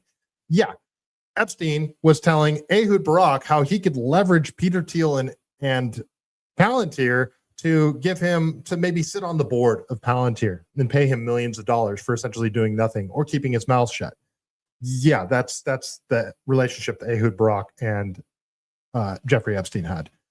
Prime Minister Benjamin Netanyahu recently suggested that Epstein's close ties to Barak, a longtime Labour Party official and rival of Netanyahu, undermine rather than strengthen the case that for Epstein's ties to Israel. Like, oh no, he was connected to the leftist side of the Israeli government, so he clearly wasn't an Israeli, asset. Jeffrey Epstein's unusually close relationship with Ehud Barak doesn't suggest Epstein worked for Israel. It proves the opposite, Netanyahu said. Stuck on his election loss from over 2 decades ago, Barak has for years obsessively attempted to undermine Israeli democracy by working with anti-Zionist radical left and failed attempts to overthrow the elected Israeli government, is what Benjamin Netanyahu said. A January 2016 email exchange between Barak's wife, Nili Priel, an Epstein employee, whose name is partially redacted but appears from other communications to be his longtime assistant, Leslie Groff, discussed installing alarms and surveillance equipment at the residence, including 6 sensors sticked to the windows, not stuck to the windows, and the ability to remotely access and ability to remotely control access to the premises. Priel informed Epstein's staff that they can neutralize the system from far before you need somebody to enter the apartment. There's typos all over the place in this. The only thing to do is call Rafi from the consulate and let him know who and when is entering. The correspondence also indicated that work done by the Israeli government was significant enough that it required Epstein to personally approve it. Jeffrey says he does not mind holes in the walls, and this is all just fine. Groff wrote to Barak and Priel. That means they had to run wires. That's why they had to put holes in the walls. Okay, and this is the email correspondence between them. I'm not going to read that. The mission was in regular touch with Epstein's representatives or multiple visits by Barak and his wife throughout 2016 and 2017. In January of 2017, email to Shlomo with the subject line, Jeffrey Epstein re Ehud Barak's apartment. And that's the title of that's the email header. Jeffrey Epstein re Ehud Barak's apartment. An Epstein assistant provided Israeli officials with a list of employees who would need access to the apartment, adding, I understand from you already have a copy of the ID from a while ago. She is the maid and has been going in and out of the apartment for a long time now. A few weeks later, they wrote to Epstein himself that Rafi, the head of Ehud Barak Security, is asking if I could meet him at 4 p.m. on Tuesday, the 14th, at his office, 800 2nd Avenue and 42nd, re Ehud's apartment. Epstein approved the meetings.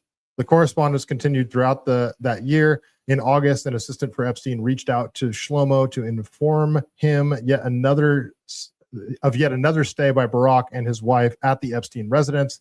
By November 2017, Shlomo had been replaced by another Israeli official who managed security and surveillance for Barak. Barak's longtime aide, Yoni Koren, who died in 2023, was another frequent guest at Epstein's 66th Street apartment. Koren stayed at the apartment on multiple occasions, including in 2013, while he was still actively serving as bureau chief for the Israeli Ministry of Defense. According to calendars released by the House Oversight Committee investigation into Epstein and emails released by the Distribution Denial of Secrets. Email correspondence with Barak's inbox also showed Koren exchanging information with Epstein for a wire transfer, as previously reported by Dropsite. New emails released by the Department of Justice showed that Koren continued to stay at Epstein's apartment while receiving medical treatment in New York up until the second arrest and death of the financier in 2019. So yeah, there's that. So yeah, nothing to see here in the Epstein files, though, you guys. Nothing to see here. Okay, let's keep going here. So Sagar Enjeti points out what he thinks everybody is missing with the whole Epstein files situation. He was on Andrew Schultz's podcast, the Flagrant podcast, and they asked him, like, what's the biggest thing that you're seeing in the Epstein files that people seem to be missing here? So in all of the Epstein files, what is the craziest email that you feel like everybody missed? The most interesting email is this connection of the House of Rothschild to Jeffrey Epstein. Edmond de Rothschild at the time was facing a problem with the Department of Justice. The Department of Justice was alleging that Edmond de Rothschild, the bank in Switzerland, was helping wealthy Americans dodge taxes. So what they decide is that they'll pay a fine. Now, to negotiate that settlement, they hire two individuals, Kathy Rumler and Jeffrey Epstein. He says, so why would you hire Jeffrey Epstein? Why wouldn't you hire a law firm? I think he will find 45.5 penalty. That's 45.5 million. Legal, 10 million for To legal Kathy. fees to Kathy. Me, 25. All less than 80. Pretty good. They paid 45.5 million to the Department of Justice. Epstein was paid 25 million to broker that deal. The reason why this puts it all together for me is you have the Rothschilds negotiating with the American Justice Department. Who do you hire? There are 10 law firms which you hire. You don't hire Jeffrey Epstein unless you're hiring him for a reason. So that's like the big mystery here. What was Epstein's job? What was he doing? Why did he have so many of these connections? And I'm no Epstein expert, but I did read One Nation Under Blackmail twice, volume 1 and 2. I follow all of Whitney Webb's stuff, and I listen to a lot of Ryan Dawson's stuff, who ironically they don't like each other. And Daryl Cooper also did a really extensive Epstein special that's like 3 episodes long on his Martyr Made podcast. And I mean, it's just such a freaking rabbit hole, and it ties into everything. And it was recently noticed that the years leading up to and the years after 9/11, all of those files have disappeared, apparently. All the dates surrounding 9/11 aren't available for release. And the government said, we're not releasing. We released 3 million files. Apparently there's another 3.5 million files that they just said, no, we're done. We're not releasing any more of it. And yeah, they're hoping this is all just going to go away. And hey, go figure. We got aliens now, you guys. And oh, there's a war popping off with Iran. So interesting timing, right? So this is from Julian Dorian. This is a clip that he released. He says, this is John Kirikou, who was a CIA whistleblower. And I shouldn't even use finger quotes there, because he did do time for, like, I don't know if I trust this guy because, once CIA, always CIA. But this is like one of the whistleblowers, because you always hear that term whistleblower, and it's like people that released information that's supposed to be like secret information and nothing ever happened to them. Like they didn't go to jail or anything like that. But this guy actually did go to jail for shit that he talked about, and they went after him. So if there's any former CIA person that I give more gravity to what they're saying, it's this guy, John Kirikou. So he's on Julian Dory's podcast a lot. If you guys don't watch Julian Dory, he's great. He does a lot of really cool episodes. He says White House inside source John Kirikou tells him Trump has decided to attack Iran on Monday or Tuesday. So that's tomorrow. That's tomorrow or the following day. According to John's source, Vice President J.D. Vance and DNI Tulsi Gabbard are the only two dissenting voices. Rubio, Hegseth, and the Joint Chiefs are all on board. So let's listen to this clip really quick. I have a friend, former CIA officer, who was at the White House this morning talking to his friends, and he says that a decision has been made to attack Iran on Monday or Tuesday. The president yesterday gave the Iranians 10 days to accept our proposals for an end to their ballistic missile program, an end to their uranium enrichment program, an end to supporting groups in the Middle East like Hamas and Hezbollah and the Houthis. But he's done this before. Well, he'll give you 10 days, he'll give you 2 weeks, and then he'll just attack 2 days into it. He thinks that keeps people off balance. And so he said that there are battle lines, that the anti-war forces are J.D. Vance and Tulsi Gabbard. He said that that's it. He said the pro-war people are led by Marco Rubio and include Pete Hegseth and now the Joint Chiefs of Staff. And I stopped him on that point this morning. And I said, wait a minute. I said, during the Iraq War, at the start of the Iraq War, the most stridently anti-war component was the Joint Chiefs of Staff. They were always the last ones that wanted to attack because they know what war is. And he said, but you forget, Trump has replaced all of the Joint Chiefs this year, in the past 12 months, which I had forgotten. Any of these 4-star generals who, had worked their way up through the ranks, but had served under Biden, he fired all of them. All of them. And he promoted people that he knew would be politically loyal.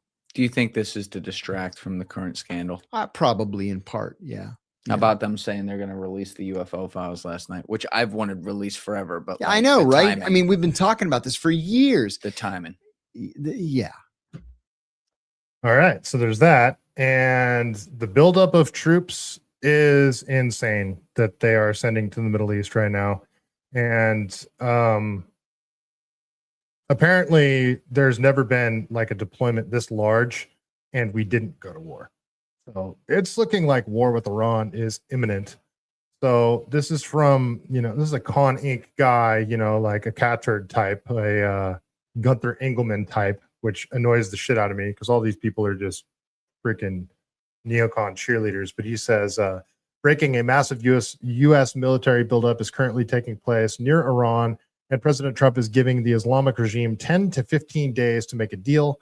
Destroyers are everywhere, and U.S. air power is overwhelming. We all know that if a strike happens, it will happen fast, hard, and with great destruction.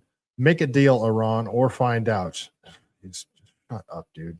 And they keep moving the goalposts with their demands from Iran. Like first, it was get rid of your 60% uranium enrichment. Well, then they destroyed their enrichment facility, and then you had all these protests that looks like they were a mix of like a natural uprising and, intelligence agencies sort of stirring the pot. You had all these protests and, people getting shot on the streets. And Trump comes out and says, like, if, we're going to liberate the Iranians, basically. And that was like the new goalpost. And then that sort of died down. And now it's like, oh, you can't have ICBMs. You can't have intercontinental ballistic missiles. Like, you guys keep moving the goalpost. And if you're Iran, like, why would you agree to any of this stuff? You know that it's like they're just going to keep demanding more and more and more. And if you give up your weapons, you're completely at the mercy of the U.S. And like it seems that their main goal is just to get rid of the regime. It seems like that's what they want, a regime change in Iran. They want to put, the Shah dude back into power, even though he doesn't have very much support in Iran. Not back in power, his son.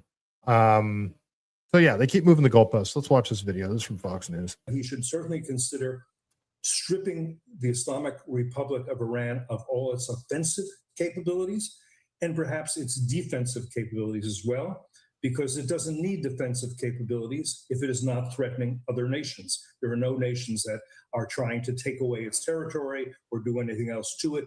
The problem with this regime is that since 1979, it has vowed, as a matter of policy, death to America and death to Israel, and threatens its other neighbors. So there's huge military forces, as you're showing, in the region. The president has a lot of options. I would think he would want to ramp up the pressure and make. Well, look at this. Look at this deployment that they have. So they've got USS Abraham Lincoln and 4 destroyers, right outside the Strait of Hormuz. Then they've got 2 combat ships in the Strait of Hormuz.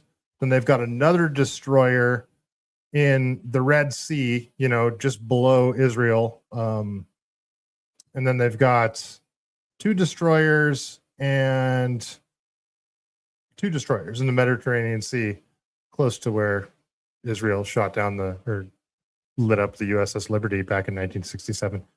So yeah, and they've got tons of fighter jets. They're deploying a bunch of aircraft left the East Coast yesterday on its way to the Middle East. It's a massive deployment.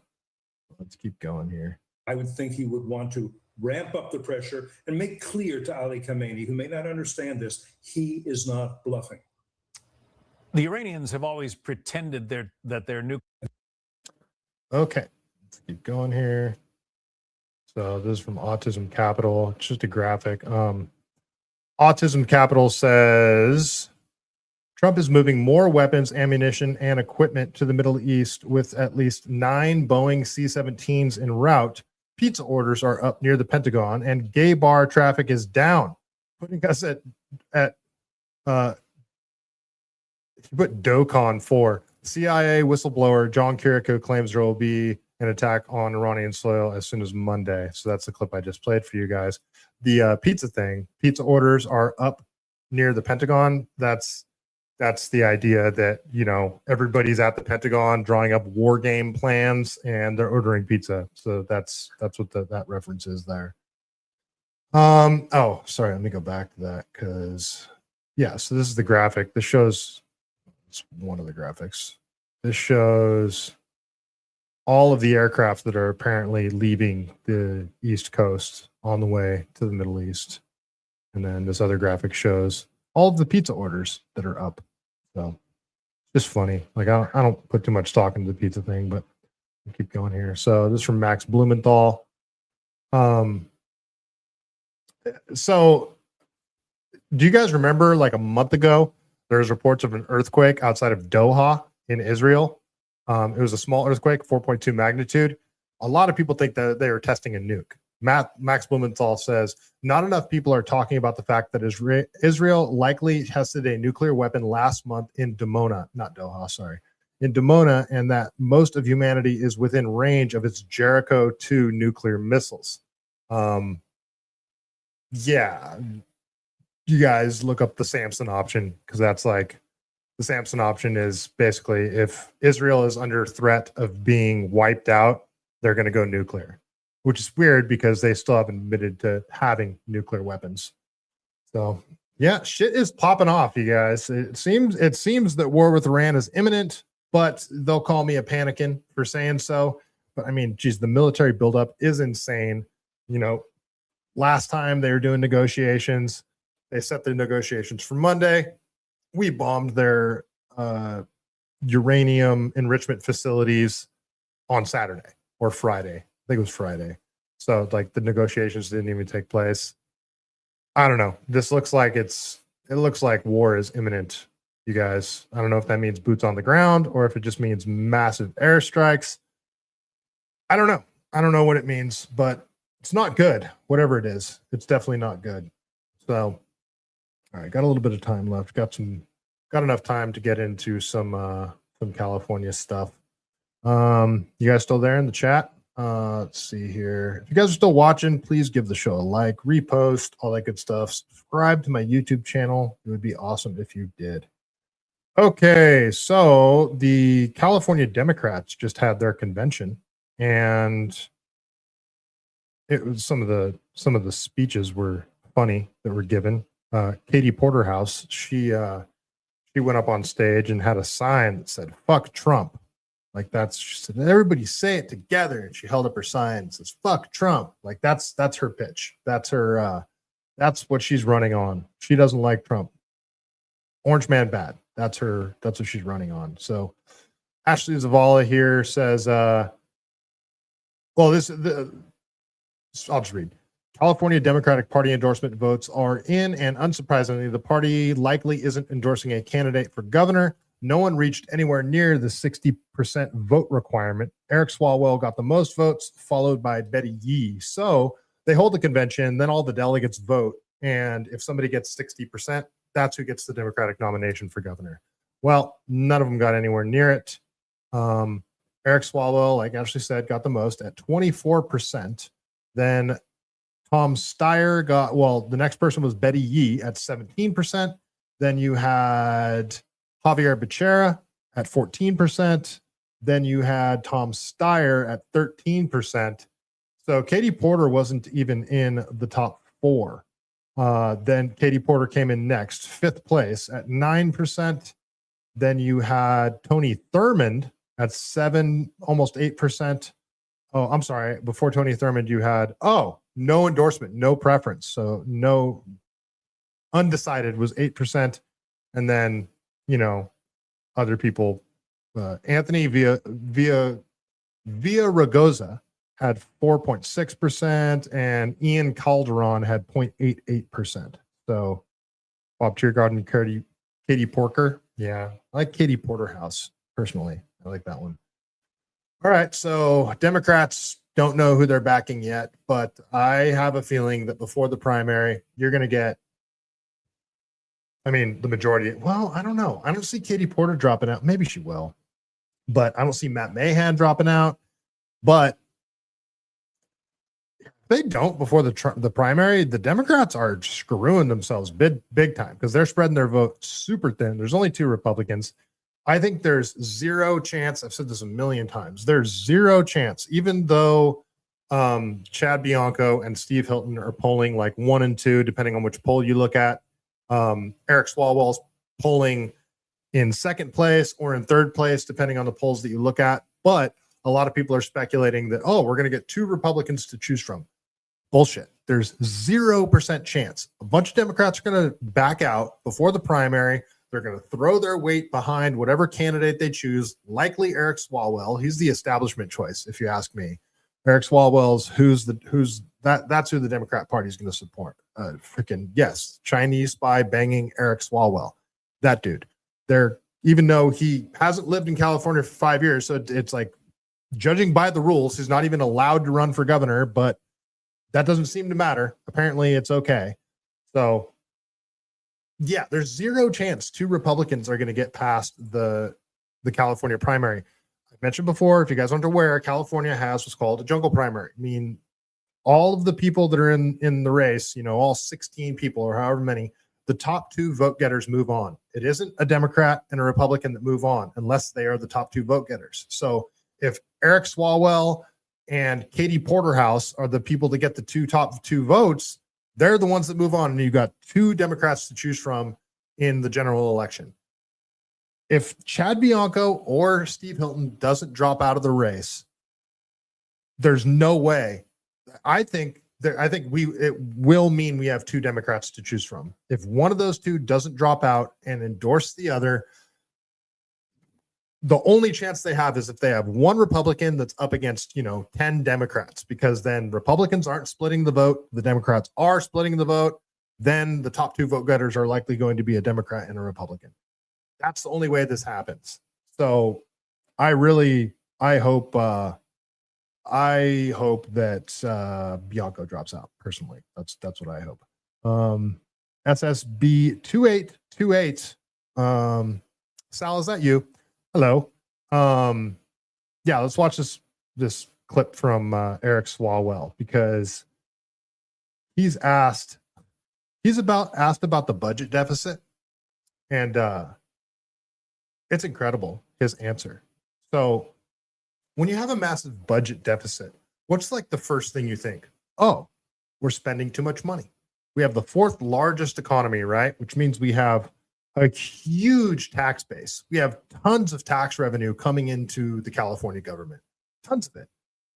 You know, tolls, like all the way California collects their taxes, registration fees, all the different ways, a million different ways that they get money.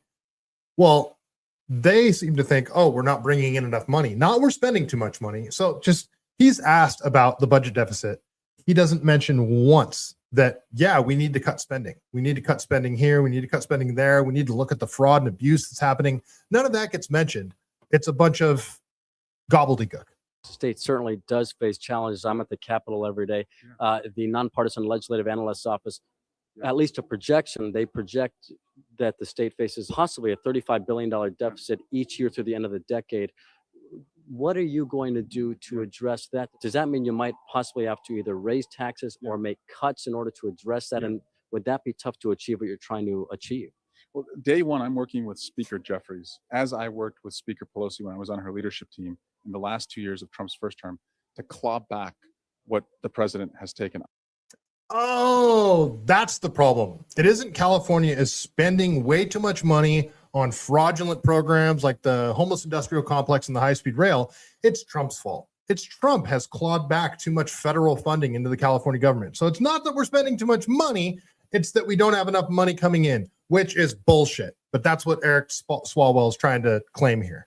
I saw how Speaker Pelosi did that. And when it comes to Medi-Cal cuts and rural hospitals that are going to have to close, we will use the leverage of the majority to get back on behalf of Californians much of what was taken. That's the near-term revenue plan. The midterm revenue plan is to tell every business in California, if you increase the wages and the benefits of your employees, I'll lower your taxes. But if you do not, and you're practicing corporate welfare, and your employees are on Medi-Cal and they're on state assistance, there's going to be a surcharge for your corporate welfare, and we're going to increase your taxes. So there it is. So in order to fix our budget issues, we're going to tax businesses more. That's what he's saying there. Because like, what metric is the state going to use to determine whether they're paying their employees enough? They're just going to say, you're not paying your employees enough. We're going to hit you with this extra tax.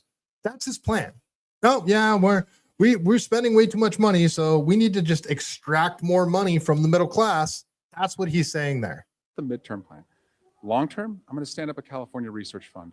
I'm going to ask the best of Californians to go as global ambassadors across the world to bring back investments into California, deploy that capital to California companies, use the revenue to bring down healthcare, utility, education. What are you even saying? You're going to send people to different countries to have them bring money back in to invest in California? What?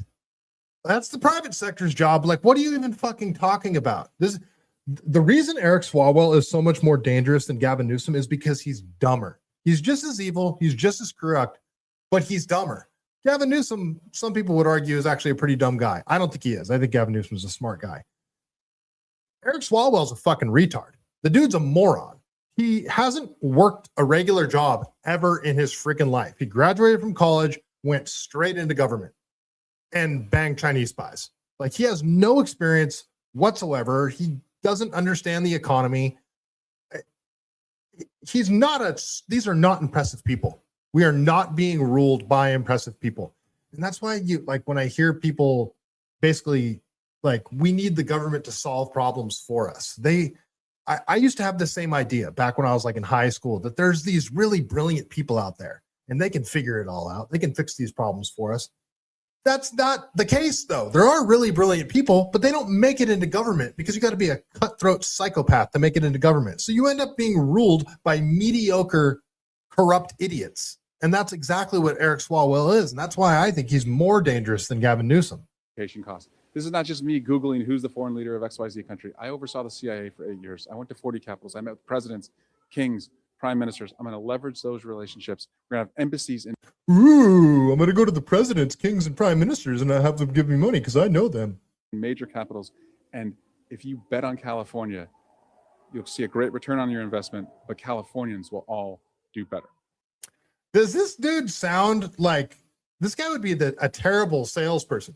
If you bet on California, you're going to win. With just like droopy eyes, looks like he's stoned, looks like he's hungover. Like he's saying nothing here. I can't stand Eric Swalwell. All right, keep going with some governor or some California news rather. So it's funny. You guys know Cam Higbee? Cam Higbee is he's been on this show. He debated Phil Turney, one of the survivors of the USS Liberty, and I moderated a debate between them two. Cam won the debate because Phil didn't come prepared, and Cam used some very shady debate tactics. Well, Cam Higbee came to California, and he's acting like this is breaking news. It's not. This has been reported on for years, but now it's going viral because Cam Higbee is talking about it. California government paying protesters over $100 million. I have discovered, you didn't discover it. Like Laura Powell, Katie Grimes, Jennifer Van Laar with Red State Media, the California Globe. They're the ones that actually discovered this and reported on it like over a year ago, but you're acting like you discovered it. Cam Higbee says, I have discovered that the state of California is using taxpayer funds to subsidize nonprofit organizations whose core function is to organize protest. CHIRLA, CHIRLA, has taken over $100 million alone in taxpayer funds, according to the state expenditures website. Based on their website, CHIRLA's primary function is protest-related activities and left-wing advocacy. They have been protesting and advocating since 1986 and take credit for some of Newsom's policies. So, a bunch of people like reposted this and said like, look what Cam Higbee discovered. And Gavin Newsom's press office has been like running cover for this like crazy. So Gavin Newsom says, false. The state has not given any money to any political organization or 501c4. Yeah, but that's not true. Let's go over to Laura Powell. She's frustrated because she's like, unbelievable. One of the top stories today on X is a scoop of mine that I uncovered extensively last summer. A large account discovered, she puts discovered in quotes, the same information and is using it to ask for funds. And Cam Higbee is. He's putting, you know, here's my like send me money, basically. Look what I found, send me money. And that's what he's doing. So Laura Powell put this out. This is from June of 2025. She says basically the same thing Cam Higbee just said, but it's much more extensive. I'll read this from Laura Powell. She says, taxpayer-funded nonprofit behind the anti-ICE riots in Los Angeles.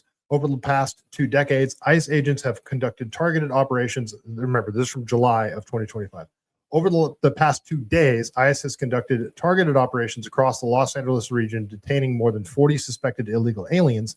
These enforcement actions triggered large-scale demonstrations, some of which have turned confrontational, with reports of vandalism, block traffic, and physical clashes with federal agents. The unrest has prompted questions about who is organizing and funding these protests. One of the organizations at the center of the resistance to ICE is the Coalition for Humane Immigrant Rights, CHIRLA, a Los Angeles nonprofit that has long provided legal and advocacy services to illegal aliens. CHIRLA is known for radical positions on immigration. For example, it led to campaign to abolish ICE in 2018. So this isn't a new thing, abolishing ICE. Yesterday afternoon, as clashes with federal law enforcement were heating up, CHIRLA Executive Director Angelica Sales held a press conference during which she announced that the Los Angeles Rapid Response Network hotline had received more than 50 calls reporting ICE activity and sightings of men in military garb. LARRN is organized by a coalition of nonprofits, and CHIRLA plays a central role, using its main phone line as the hotline number LARRN's hotline is one of the communication systems that allows legal observers, volunteers, and other activists to be quickly dispatched to the scene of immigration enforcement actions. So, like, how do they get there so fast? Because it's all coordinated. During her remarks, Thales referred to SEIU California President David Huerta as her brother, highlighting Chirla's close ties to organized labor in California. Huerta has been arrested during one of the protests for blocking the path of a ICE vehicle. As shown in a video footage released by the U.S. Attorney Bill Asaley, Governor Gavin Newsom expressed his unequivocal support for Huerta, claiming she was only witnessing the action, while Asaley announced his intention to file criminal charges. For her part, Los Angeles Mayor Karen Bass has defiantly opposed federal immigration enforcement in the city, stating on social media Friday, "We will not stand for this, and no vamos a permita estas acciones." We are not going to permit these actions.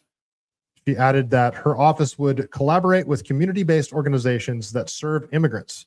She has a long relationship with Chirla and bragged last year about obtaining federal funding for Chirla's programs.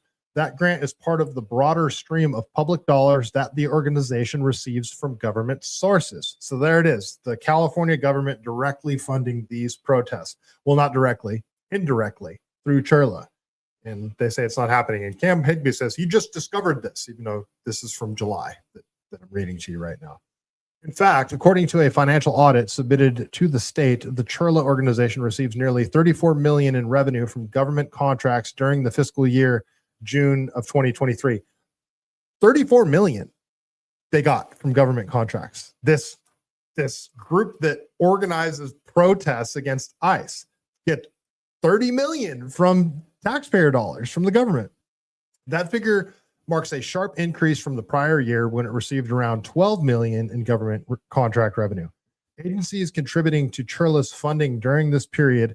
So like, this just goes to show, like, this is like on top of the sanctuary state policies that incentivize people to come here.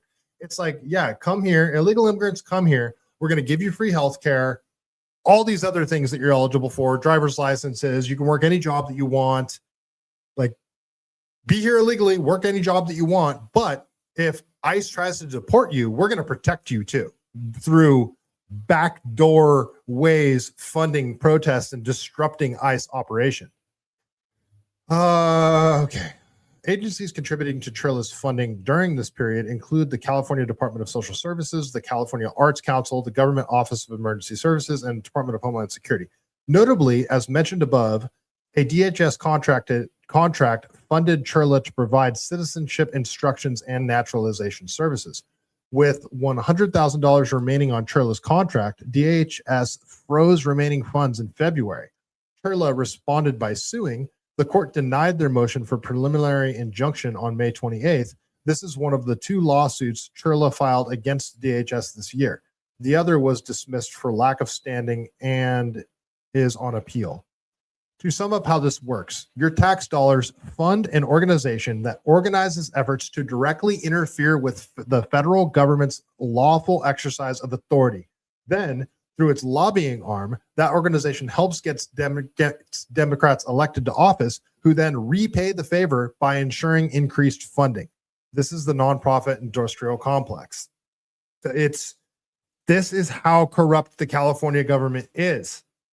It's like, the more you look into this stuff, and it's like, this is just one sliver, one tiny avenue of the corruption.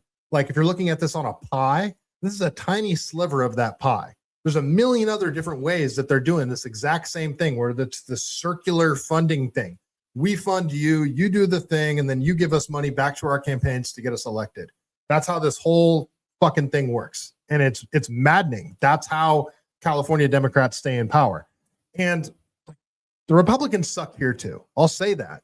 But the Democrats are so far beyond corrupt, and they can do whatever they want because they have a supermajority in the Assembly and in the Senate, and Gavin will pretty much sign any bill that they put across his desk.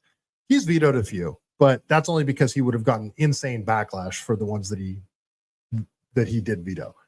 So it's just insane. All of this shit is insane. And here's Katie Grimes. Katie Grimes says, we reported on, so she's reposting Cam Pigby's thing too, saying, we reported on Churla for several years, including this form 2024, the 44.7 plus million in government grants and contributions that Churla took in, but was advocating for California's taxpayers to fork over $1 billion per year for the first time illegal immigrants home buyers thing. You guys remember that too? They're actually trying to give like state dollars as a down payment for illegal immigrants to buy houses. That shit didn't pass, but that was another thing that was like crazy that the California government wanted to do.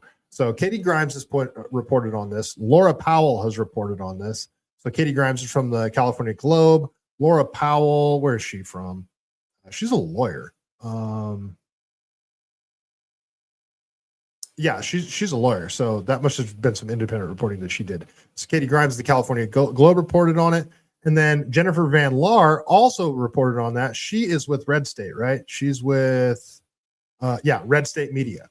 And Jennifer Van Laar posted taxpayer-funded riots. Churla has been championed by Karen Bass for decades. Their state funding increased by $20 million when Executive Director Angelica Sales was appointed to the Racial Equality Commission. Congress has been investigating since June when I appeared on Fox News about it. So this is her on Fox News back in June reporting on this exact same thing. Turned into thousands of rioters, before long complete with matching T-shirts, professionally printed signs signaling the involvement of organizations with some degree of funding behind them. As Data Republican found, Churla, Coalition for Humane Immigrant Rights, and the Party for Socialism and Liberation are two of the non-governmental organizations implicated in this ongoing riot. You go on to say that 96% of Churla funding is from the state of California. At least it was at the end of 2023, the last time that numbers are available. That's right. And a lot of that was through California Department of Social Services for migrant services. But in looking at their budget, only $285,000 went to migrant services, another $7 million or so to legal services, and then a bunch, millions and millions to community outreach, organizing, management. So I don't really see a whole lot going to legitimate migrant assistance there, and all of the organizing monies, what does that mean with organizing? Well, yeah, maybe we can see some of that on the screen right now. In the meantime, you asked Gavin Newsom where we go from here, and he said the following. How do we get things to calm down? How do we get the streets at this point to be safe? Donald Trump needs to rescind his order, period. And then we need to go back to a process where we peacefully protest, where law enforcement peacefully organizes safe parameters of engagement. He's poking the bear, Alex, because, you had Trump administration today saying, look, we saved California. It's all peaceful. It's all good because we saved it. It would burn to the ground if I didn't do what I did, Trump says. And of course, Newsom says that that's kind of ridiculous. And if you look at what let's be real. The real work tonight has been done by the LAPD. Of course. And the LAPD tonight seemed to have the approach of, let's do something about this. Right. Last night, the LAPD seemed to have the approach of, let's let a lot of this stuff stand. We had images of people taking hammers to the streets and lighting cars on fire and all the rest of that, which President Trump talked about today and saw, and he was kind of outraged by. And today it's a very different approach. So that is a political strategy and a law enforcement strategy, but led by a lot of politicians who have clearly chosen to take a different approach now. Yeah.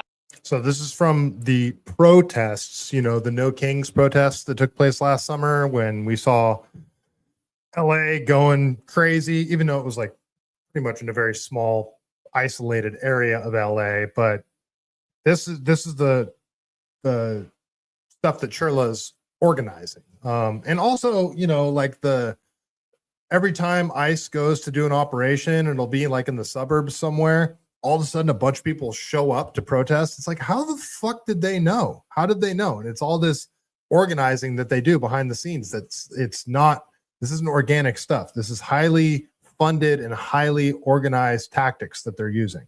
And it's interesting because the truth of the matter is that you have this thing where the police chief in LA said, we're overwhelmed coming on Saturday night. We're overwhelmed. And then you have the federal government saying maybe they need some help. Yeah. And so the National Guard so far has really been focused on guarding a lot of these federal buildings, which they've done a good job of and which were under attack before. That's right.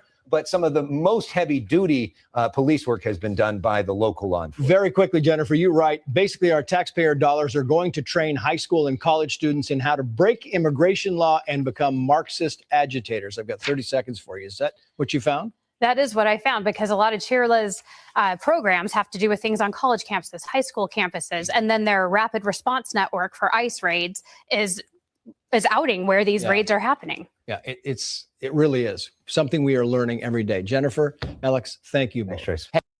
So follow Jennifer Van Laar, follow Katie Grimes. So Jennifer Van Laar with Red State Media, Katie Grimes, and Laura Powell. But Jennifer Van Laar, Katie Grimes, they're two of the best smaller journalists in California that actually report on the insane shit that our government does. Then you've got, Capitol correspondent Ashley Zavala, she's so good. I don't know if she's on the left or if she's on the right. She asks hard questions, and she's like one of the only Capitol correspondents that actually does that sort of good work. So follow all of them. Katie Grimes, Jennifer Van Laar, Laura Powell, and obviously Ashley Zavala. Give all of them a follow. So, all right, there's a couple other things, but I could talk about them later. I think that's all I got for tonight. So I do have an interview coming up on Wednesday. It'd be awesome if you guys joined. It's I'm meeting with Jeff Reisig. I hope I'm pronouncing his name correctly. He is the district attorney out of Yolo County, and he did author Prop 36. That was on the ballot back in 2024, and it was to how they made it California.